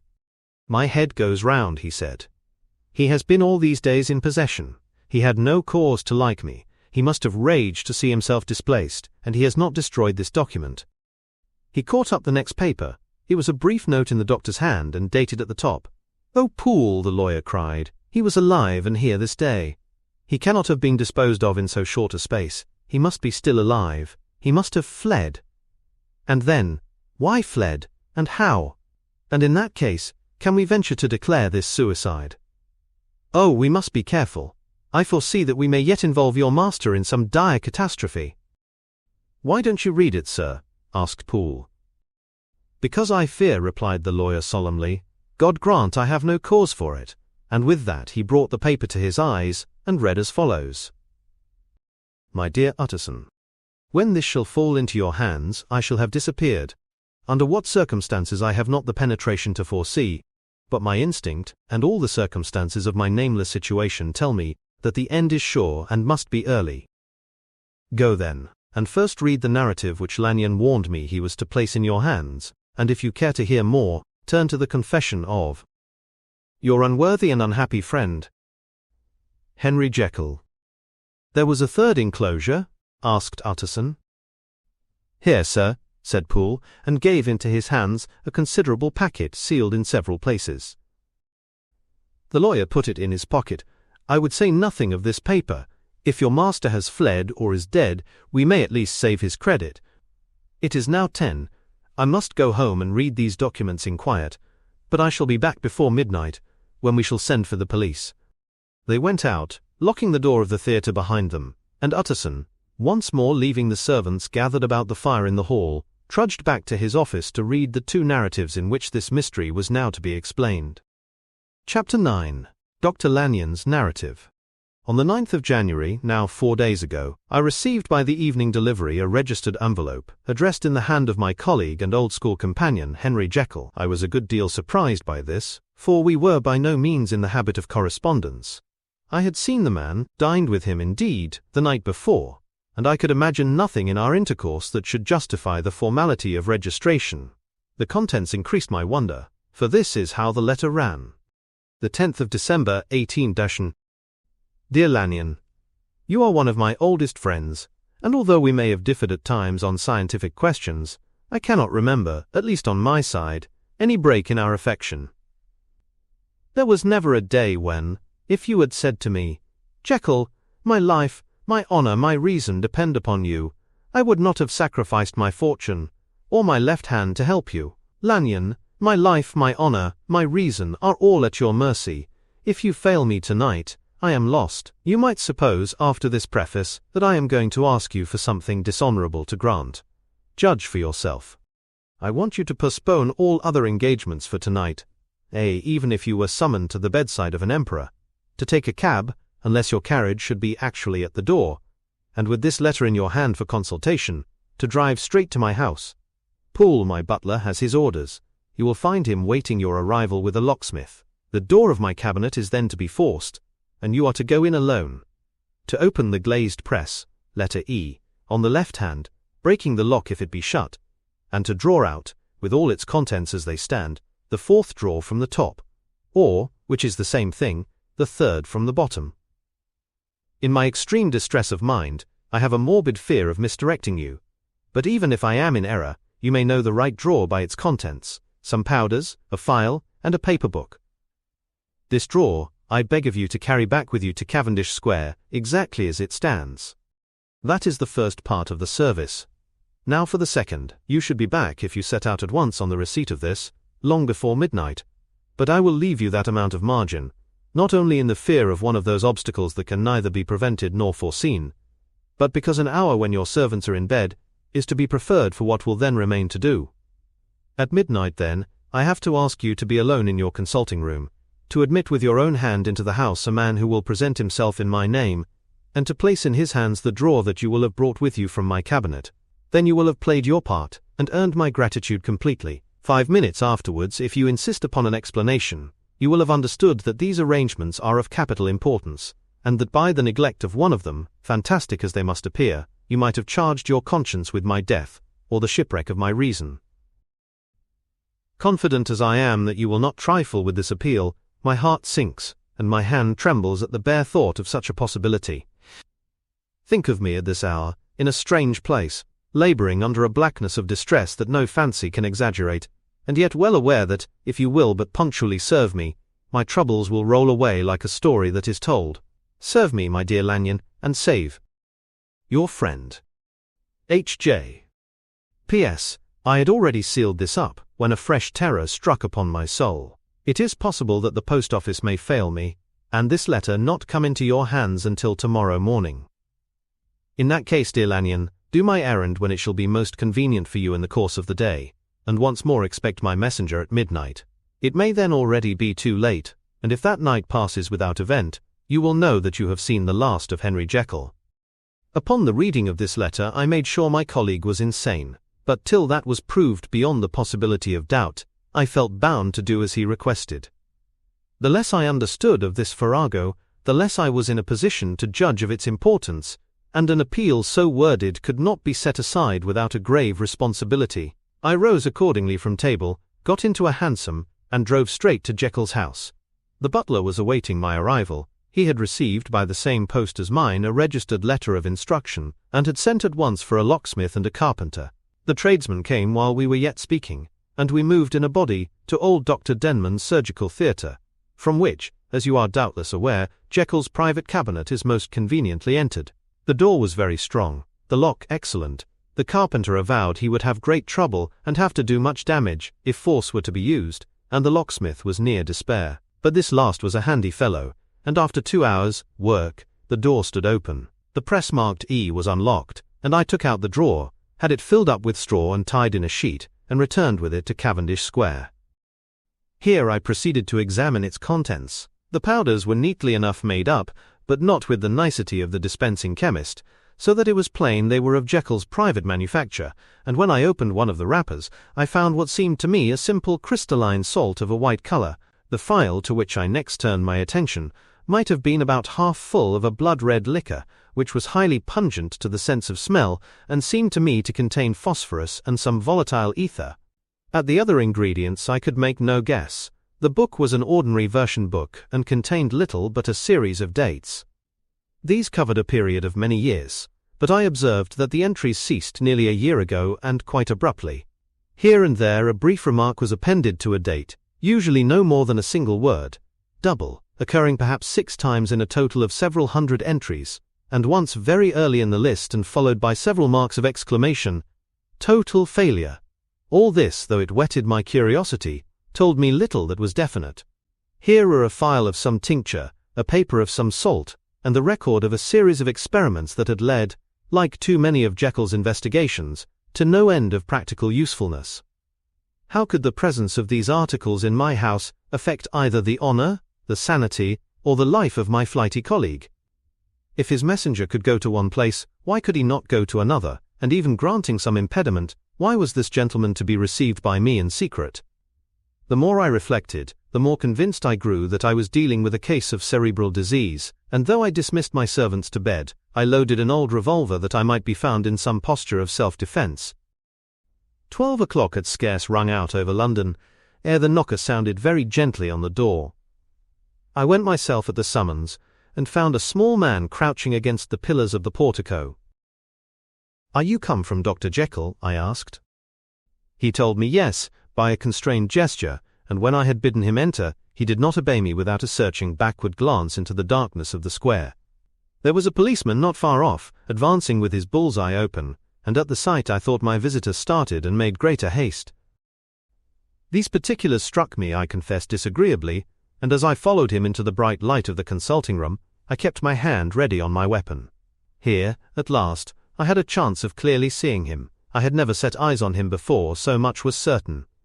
He was small, as I have said. I was struck besides with the shocking expression of his face, with his remarkable combination of great muscular activity and great apparent debility of constitution, and, last but not least, with the odd, subjective disturbance caused by his neighborhood. This bore some resemblance to incipient rigor, and was accompanied by a marked sinking of the pulse. At the time, I set it down to some idiosyncratic personal distaste, and merely wondered at the acuteness of the symptoms. But I have since had reason to believe the cause to lie much deeper in the nature of man, and to turn on some nobler hinge than the principle of hatred. This person, who had thus from the first moment of his entrance struck in me what I can only describe as a disgustful curiosity, was dressed in a fashion that would have made an ordinary person laughable. His clothes, that is to say, although they were of rich and sober fabric, were enormously too large for him in every measurement. The trousers hanging on his legs and rolled up to keep them from the ground, the waist of the coat below his haunches, and the collar sprawling wide upon his shoulders. Strange to relate, this ludicrous accoutrement was far from moving me to laughter. Rather, as there was something abnormal and misbegotten in the very essence of the creature that now faced me, something seizing, surprising and revolting, this fresh disparity seemed but to fit in with, and to reinforce it, so that to my interest in the man's nature and character, there was added a curiosity as to his origin, his life, his fortune and status in the world. These observations, though they have taken so great a space to be set down in, were yet the work of a few seconds. My visitor was indeed on fire with sombre excitement. "Have you got it?" he cried. "Have you got it?" And so lively was his impatience that he even laid his hand upon my arm and sought to shake me. I put him back, conscious at his touch of a certain icy pang along my blood. "Come, sir," said I. "You forget that I have not yet the pleasure of your acquaintance. Be seated, if you please." And I showed him an example, and sat down myself in my customary seat, and with as fair an imitation of my ordinary manner to a patient, as the lateness of the hour, the nature of my preoccupations, and the horror I had of my visitor, would suffer me to muster. "I beg your pardon, Dr. Lanyon," he replied civilly enough. "What you say is very well founded, and my impatience has shown its heels to my politeness. I come here at the instance of your colleague, Dr. Henry Jekyll, on a piece of business of some moment, and I understood." He paused and put his hand to his throat, and I could see, in spite of his collected manner, that he was wrestling against the approaches of the hysteria. I understood. A draw. But here I took pity on my visitor's suspense, and some perhaps on my own growing curiosity. "There it is, sir," said I, pointing to the drawer, where it lay on the floor behind a table, and still covered with the sheet. He sprang to it, and then paused, and laid his hand upon his heart. I could hear his teeth grate, with the convulsive action of his jaws, and his face was so ghastly to see, that I grew alarmed both for his life and reason. "Compose yourself," said I. He turned a dreadful smile to me, and as if with the decision of despair, plucked away the sheet. At sight of the contents he uttered one loud sob of such immense relief that I sat petrified. And the next moment, in a voice that was already fairly well under control, "Have you a graduated glass?" he asked. I rose from my place with something of an effort and gave him what he asked. He thanked me with a smiling nod, measured out a few minims of the red tincture, and added one of the powders. The mixture, which was at first of a reddish hue, began, in proportion as the crystals melted, to brighten in color, to effervesce audibly, and to throw off small fumes of vapor. Suddenly, and at the same moment, the ebullition ceased, and the compound changed to a dark purple, which faded again more slowly to a watery green. My visitor, who had watched these metamorphoses with a keen eye, smiled, set down the glass upon the table, and then turned and looked upon me with an air of scrutiny. "And now," said he, "to settle what remains. Will you be wise? Will you be guided? Will you suffer me to take this glass in my hand, and to go forth from your house without further parley? Or has the greed of curiosity too much command of you? Think before you answer, for it shall be done as you decide. As you decide, you shall be left as you were before, and neither richer nor wiser, unless the sense of service rendered to a man in mortal distress may be counted as a kind of riches of the soul. Or, if you shall so prefer to choose, a new province of knowledge and new avenues to fame and power shall be laid open to you, here in this room upon the instant, and your sight shall be blasted by a prodigy to stagger the unbelief of Satan." "Sir," said I, affecting a coolness that I was far from truly possessing, "you speak enigmas, and you will perhaps not wonder that I hear you with no very strong impression of belief. But I have gone too far in the way of inexplicable services to pause before I see the end." "It is well," replied my visitor. "Lanyon, you remember your vows. What follows is under the seal of our profession. And now, you who have so long been bound to the most narrow and material views, you who have denied the virtue of transcendental medicine, you who have derided your superiors, behold." He put the glass to his lips and drank at one gulp. Cry followed. He reeled, staggered, clutched at the table and held on, staring with injected eyes, gasping with open mouth. And as I looked there came, I thought, a change. He seemed to swell, his face became suddenly black, and the features seemed to melt and alter. And the next moment, I had sprung to my feet and leaped back against the wall, my arm raised to shield me from that prodigy, my mind submerged in terror. "Oh God!" I screamed, and "Oh God!" again and again, for there before my eyes, pale and shaken and half fainting, and groping before him with his hands, like a man restored from death, there stood Henry Jekyll. What he told me in the next hour, I cannot bring my mind to set on paper. I saw what I saw, I heard what I heard, and my soul sickened at it. And yet now, when that sight has faded from my eyes, I ask myself if I believe it, and I cannot answer. My life is shaken to its roots. Sleep has left me. The deadliest terror sits by me at all hours of the day and night. I feel that my days are numbered, and that I must die, and yet I shall die incredulous. As for the moral turpitude that man unveiled to me, even with tears of penitence, I cannot, even in memory, dwell on it without a start of horror. I will say but one thing, Utterson, and that, if you can bring your mind to credit it, will be more than enough. The creature who crept into my house that night was, on Jekyll's own confession, known by the name of Hyde, and hunted for in every corner of the land as the murderer of Carew. Hasty Lanyon.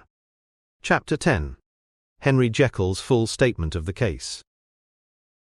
I was so far in my reflections when, as I have said, a sidelight began to shine upon the subject from the laboratory table.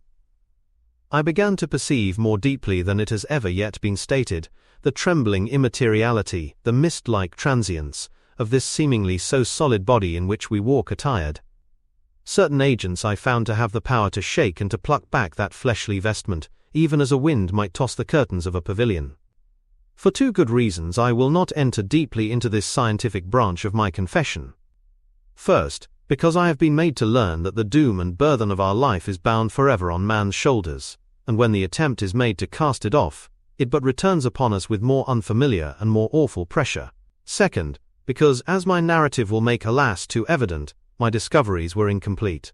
Enough, then, that I not only recognized my natural body for the mere aura and effulgence of certain of the powers that made up my spirit, but managed to compound a drug by which these powers should be dethroned from their supremacy, and a second form and countenance substituted, none the less natural to me because they were the expression, and bore the stamp, of lower elements in my soul.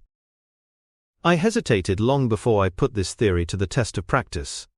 I knew well that I risked death, for any drug that so potently controlled and shook the very fortress of identity might by the least scruple of an overdose, or at the least inopportunity in the moment of exhibition, utterly blot out that immaterial tabernacle which I looked to it to change. But the temptation of a discovery so singular and profound at last overcame the suggestions of alarm. I had long since prepared my tincture. I purchased at once from a firm of wholesale chemists a large quantity of a particular salt which I knew, from my experiments, to be the last ingredient required, and late one accursed night I compounded the elements, watched them boil and smoke together in the glass, and when the ebullition had subsided, with a strong glow of courage, drank off the potion. The most racking pangs succeeded, a grinding in the bones, deadly nausea, and a horror of the spirit that cannot be exceeded at the hour of birth or death. Then these agonies began swiftly to subside, and I came to myself as if out of a great sickness. There was something strange in my sensations, something indescribably new and, from its very novelty, incredibly sweet. I felt younger, lighter, happier in body. Within I was conscious of a heady recklessness, a current of disordered sensual images running like a mill race in my fancy, a solution of the bonds of obligation, an unknown, but not an innocent freedom of the soul. I knew myself, at the first breath of this new life, to be more wicked, tenfold more wicked, sold a slave to my original evil, and the thought in that moment braced and delighted me like wine. I stretched out my hands, exulting in the freshness of these sensations, and in the act I was suddenly aware that I had lost in stature. There was no mirror at that date in my room. That which stands beside me as I write was brought there later on, and for the very purpose of these transformations. The night, however, was far gone into the morning. The morning, black as it was nearly ripe for the conception of the day. The inmates of my house were locked in the most rigorous hours of slumber, and I determined, flushed as I was with hope and triumph, to venture in my new shape as far as to my bedroom. I crossed the yard, wherein the constellations looked down upon me. I could have thought, with wonder, the first creature of that sort that their unsleeping vigilance had yet disclosed to them. I stole through the corridors, a stranger in my own house, and coming to my room, I saw for the first time the appearance of Edward Hyde. I must here speak by theory alone, saying not that which I know, but that which I suppose to be most probable. The evil side of my nature, to which I had now transferred the stamping efficacy, was less robust and less developed than the good which I had just deposed. Again, in the course of my life, which had been after all 9/10 a life of effort, virtue and control, it had been much less exercised, and much less exhausted. And hence, as I think, it came about that Edward Hyde was so much smaller, slighter and younger than Henry Jekyll. Even as good shone upon the countenance of the one, evil was written broadly and plainly on the face of the other. Evil besides, which I must still believe to be the lethal side of man, had left on that body an imprint of deformity and decay. And yet when I looked upon that ugly idol in the glass, I was conscious of no repugnance, rather of a leap of welcome. This too was myself. It seemed natural and human. In my eyes it bore a livelier image of the spirit. It seemed more express and single than the imperfect and divided countenance I had been hitherto accustomed to call mine. And in so far I was doubtless right. I have observed that when I wore the semblance of Edward Hyde, none could come near to me at first without a visible misgiving of the flesh. This, as I take it, was because all human beings as we meet them are commingled out of good and evil, and Edward Hyde, alone in the ranks of mankind, was pure evil. I lingered but a moment at the mirror. The second and conclusive experiment had yet to be attempted. It yet remained to be seen if I had lost my identity beyond redemption, and must flee before daylight from a house that was no longer mine. And hurrying back to my cabinet, I once more prepared and drank the cup, once more suffered the pangs of dissolution, and came to myself once more with the character, the stature, and the face of Henry Jekyll. That night I had come to the fatal crossroads. Had I approached my discovery in a more noble spirit, had I risked the experiment while under the empire of generous or pious aspirations, all must have been otherwise, and from these agonies of death and birth, I had come forth an angel instead of a fiend. The drug had no discriminating action. It was neither diabolical nor divine. It but shook the doors of the prison house of my disposition, and like the captives of Philippi, that which stood within ran forth. At that time my virtue slumbered. My evil, kept awake by ambition, was alert and swift to seize the occasion, and the thing that was projected was Edward Hyde. Hence, although I had now two characters as well as two appearances, one was wholly evil, and the other was still the old Henry Jekyll, that incongruous compound of whose reformation and improvement I had already learned to despair. The movement was thus wholly toward the worse. Even at that time, I had not yet conquered my aversion to the dryness of a life of study. I would still be merrily disposed at times, and as my pleasures were, to say the least, undignified, and I was not only well known and highly considered, but growing towards the elderly man, this incoherency of my life was daily growing more unwelcome. It was on this side that my new power tempted me, until I fell in slavery. I had but to drink the cup, to doff at once the body of the noted professor, and to assume, like a thick cloak, that of Edward Hyde. I smiled at the notion. It seemed to me at the time to be humorous, and I made my preparations with the most studious care. I took and furnished that house in Soho, to which Hyde was tracked by the police, and engaged as housekeeper a creature whom I well knew to be silent and unscrupulous. On the other side, I announced to my servants that a Mr. Hyde, whom I described, was to have full liberty and power about my house in the square, and to parry mishaps, I even called and made myself a familiar object in my second character. I next drew up that will to which you so much objected, so that if anything befell me in the person of Dr. Jekyll, I could enter on that of Edward Hyde without pecuniary loss, and thus fortified, as I supposed, on every side, I began to profit by the strange immunities of my position. Men have before hired bravos to transact their crimes, while their own person and reputation sat under shelter. I was the first that ever did so for his pleasures. I was the first that could thus plod in the public eye with a load of genial respectability, and in a moment, like a schoolboy, strip off these lendings and spring headlong into the sea of liberty. But for me, in my impenetrable mantle, the safety was complete. Think of it, I did not even exist. Let me but escape into my laboratory door, give me but a second or two to mix and swallow the draught that I had always standing ready, and whatever he had done, Edward Hyde would pass away like the stain of breath upon a mirror, and there in his stead, quietly at home, trimming the midnight lamp in his study, a man who could afford to laugh at suspicion, would be Henry Jekyll. The pleasures which I made haste to seek in my disguise were, as I have said, undignified. I would scarce use a harder term. But in the hands of Edward Hyde, they soon began to turn towards the monstrous. When I would come back from these excursions, I was often plunged into a kind of wonder at my vicarious depravity. This familiar that I called out of my own soul, and sent forth alone to do his good pleasure, was a being inherently malign and villainous. His every act and thought centered on self, drinking pleasure with bestial avidity from any degree of torture to another. Relentless like a man of stone, Henry Jekyll stood at times aghast before the acts of Edward Hyde. But the situation was apart from ordinary laws, and insidiously relaxed the grasp of conscience. It was Hyde, after all, and Hyde alone, that was guilty. Jekyll was no worse. He woke again to his good qualities seemingly unimpaired, he would even make haste, where it was possible, to undo the evil done by Hyde, and thus his conscience slumbered.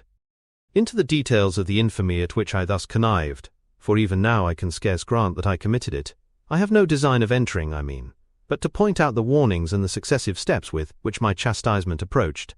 I met with one accident which, as it brought on no consequence, I shall no more than mention. An act of cruelty to a child aroused against me the anger of a passer-by, whom I recognized the other day in the person of your kinsman. The doctor and the child's family joined him. There were moments when I feared for my life, and at last, in order to pacify their too just resentment, Edward Hyde had to bring them to the door, and pay them in a cheque drawn in the name of Henry Jekyll.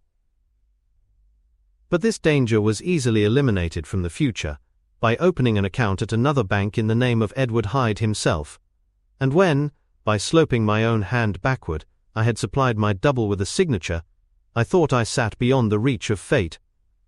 Some 2 months before the murder of Sir Danvers, I had been out for one of my adventures, had returned at a late hour, and woke the next day in bed with somewhat odd sensations. It was in vain I looked about me. In vain I saw the decent furniture and tall proportions of my room in the square. In vain that I recognized the pattern of the bed curtains and the design of the mahogany frame. Something still kept insisting that I was not where I was, that I had not wakened where I seemed to be, but in the little room in Soho where I was accustomed to sleep in the body of Edward Hyde.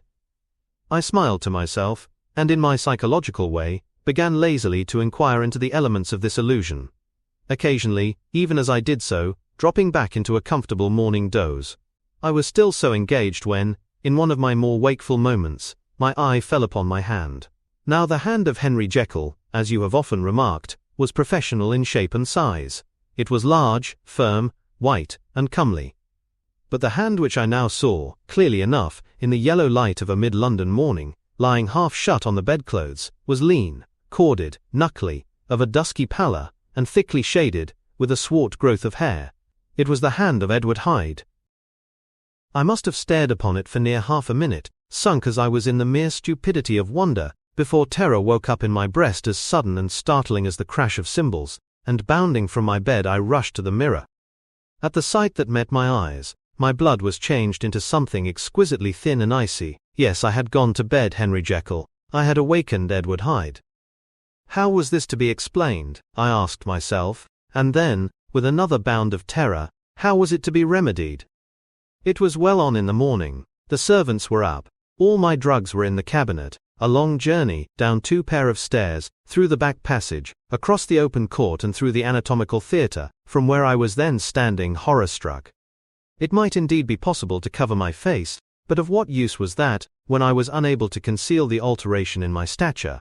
And then with an overpowering sweetness of relief, it came back upon my mind that the servants were already used to the coming and going of my second self. I had soon dressed as well as I was able in clothes of my own size, had soon passed through the house, where Bradshaw stared and drew back at seeing Mr. Hyde at such an hour and in such a strange array. And 10 minutes later, Dr. Jekyll had returned to his own shape, and was sitting down with a darkened brow, to make a feint of breakfasting. Small indeed was my appetite.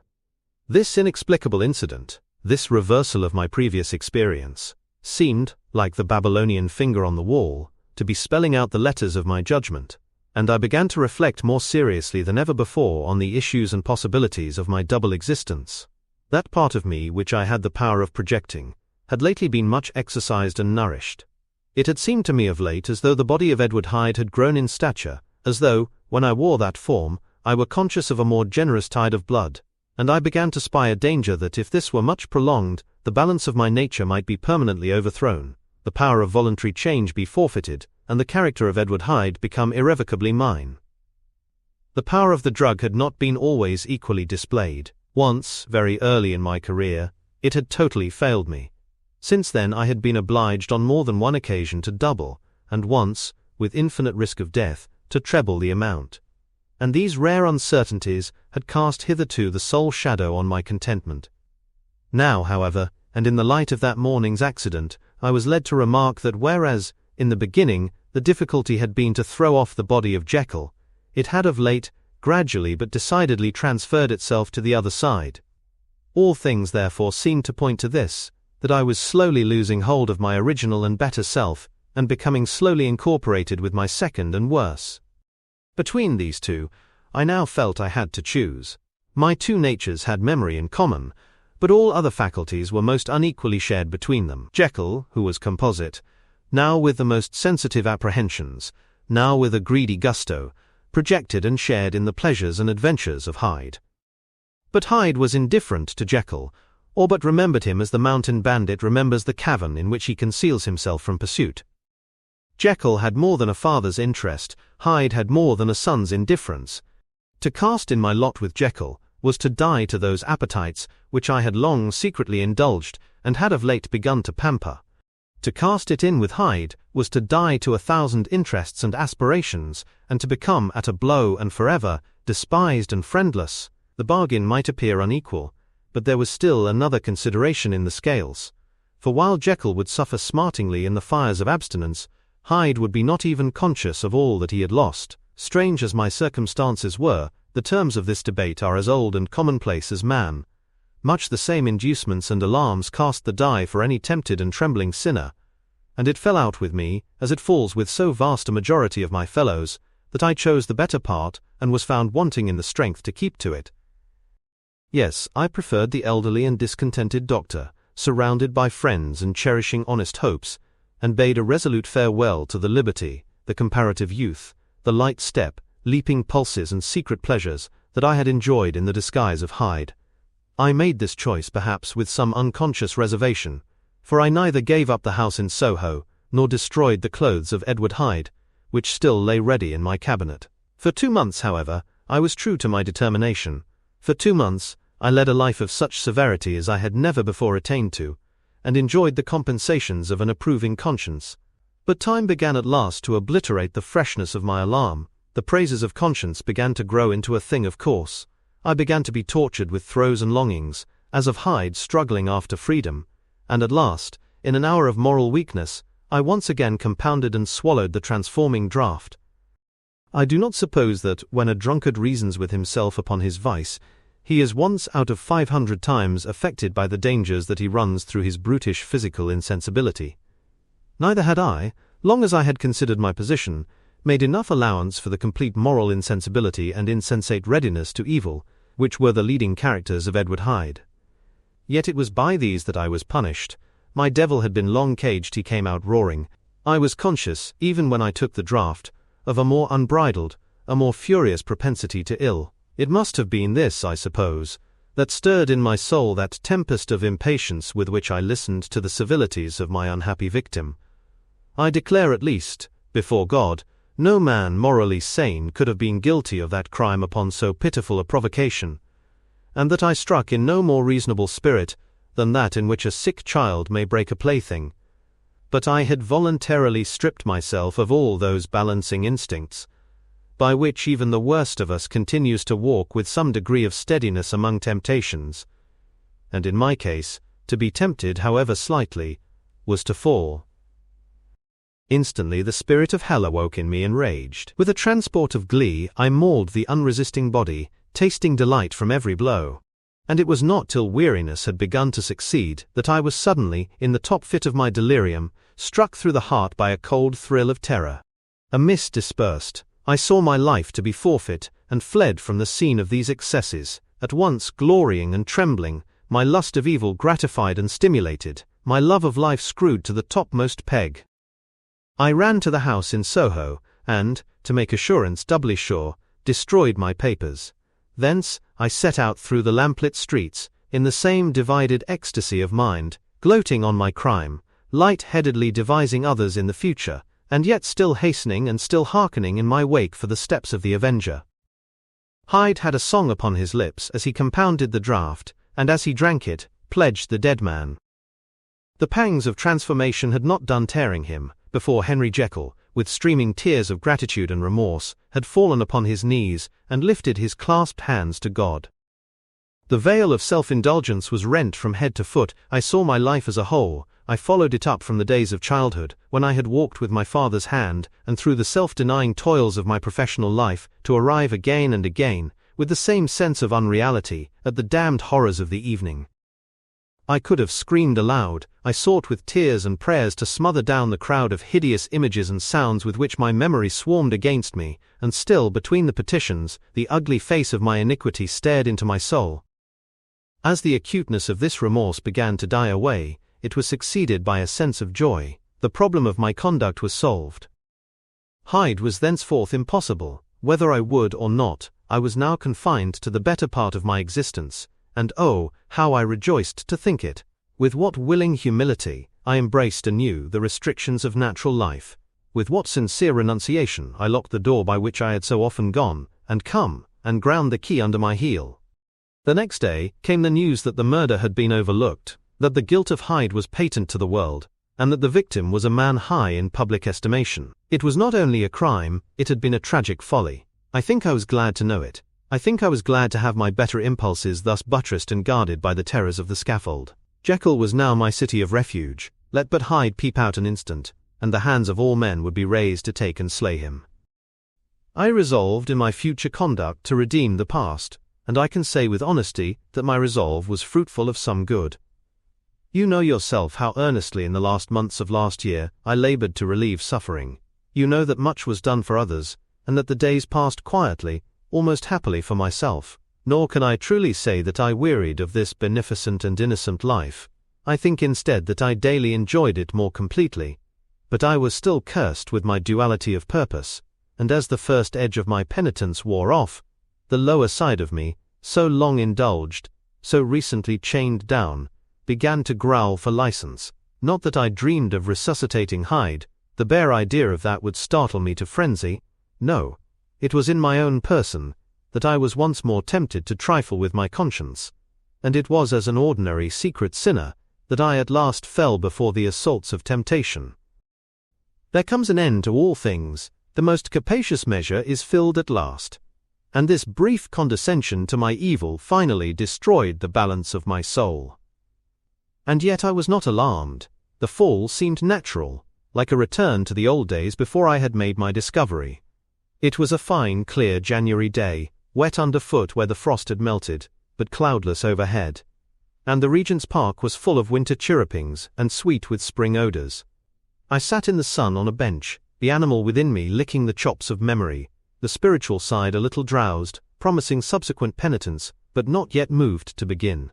After all, I reflected, I was like my neighbors, and then I smiled, comparing myself with other men, comparing my active goodwill with the lazy cruelty of their neglect. And at the very moment of that vainglorious thought, a qualm came over me, a horrid nausea, and the most deadly shuddering. These passed away, and left me faint. And then, as in its turn the faintness subsided, I began to be aware of a change in the temper of my thoughts, a greater boldness, a contempt of danger, a solution of the bonds of obligation. I looked down. My clothes hung formlessly on my shrunken limbs. The hand that lay on my knee was corded and hairy. I was once more Edward Hyde. A moment before I had been safe of all men's respect, wealthy, beloved. The cloth laying for me in the dining room at home. And now I was the common quarry of mankind, hunted, houseless, a known murderer, thrall to the gallows.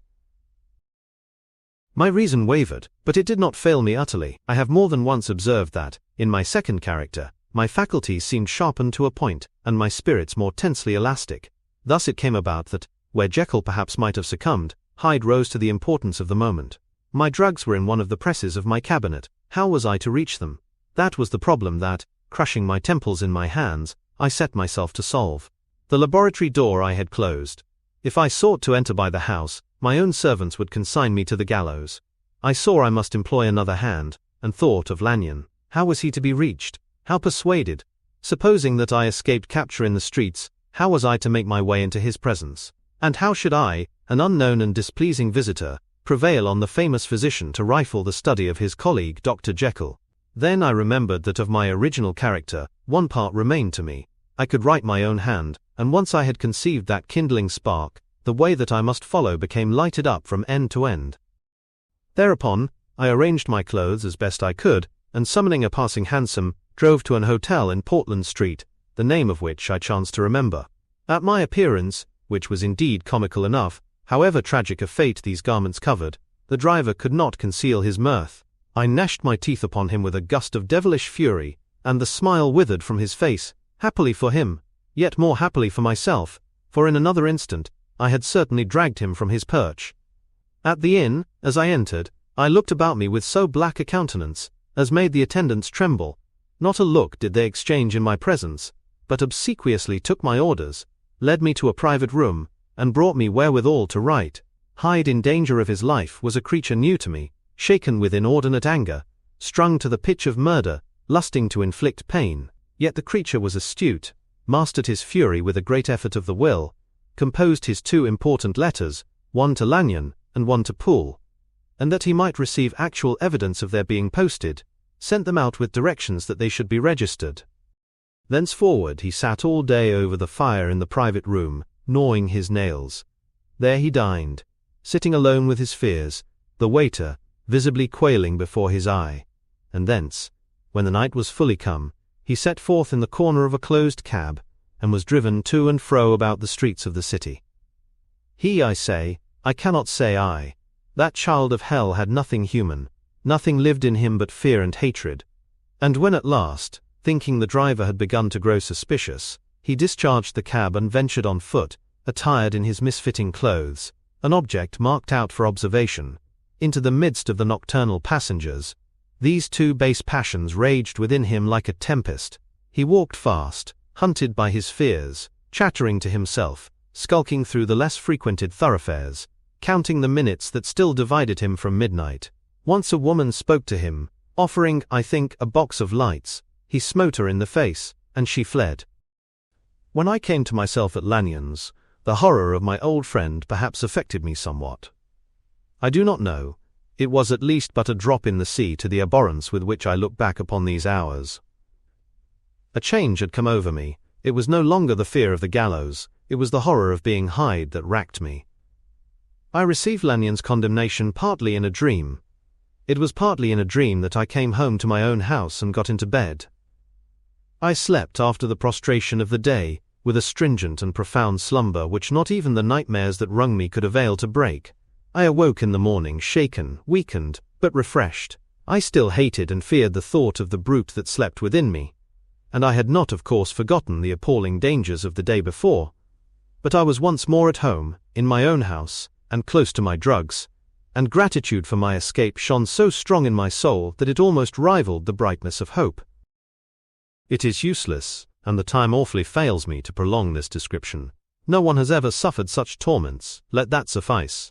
And yet even to these habit brought, no, not alleviation, but a certain callousness of soul, a certain acquiescence of despair, and my punishment might have gone on for years, but for the last calamity which has now fallen, and which has finally severed me from my own face and nature.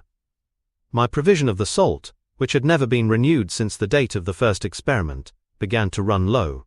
I sent out for a fresh supply and mixed the draught. The ebullition followed, and the first change of color, not the second. I drank it, and it was without efficiency. You will learn from Poole how I have had London ransacked. It was in vain, and I am now persuaded that my first supply was impure, and that it was that unknown impurity which lent efficacy to the draught. About a week has passed, and I am now finishing this statement under the influence of the last of the old powders. This, then, is the last time, short of a miracle, that Henry Jekyll can think his own thoughts, or see his own face, now how sadly altered, in the glass. Nor must I delay too long to bring my writing to an end, for if my narrative has hitherto escaped destruction, it has been by a combination of great prudence and great good luck. Should the throes of change take me in the act of writing it, Hyde will tear it in pieces, but if some time shall have elapsed after I have laid it by, his wonderful selfishness and circumscription to the moment will probably save it once again from the action of his ape-like spite. And indeed the doom that is closing on us both has already changed and crushed him.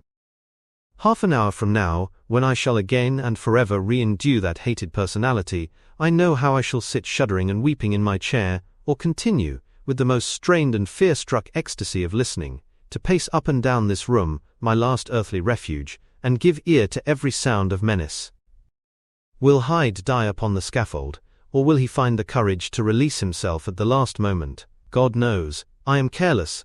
This is my true hour of death, and what is to follow concerns another than myself. Here then, as I lay down the pen and proceed to seal up my confession, I bring the life of that unhappy Henry Jekyll to an end.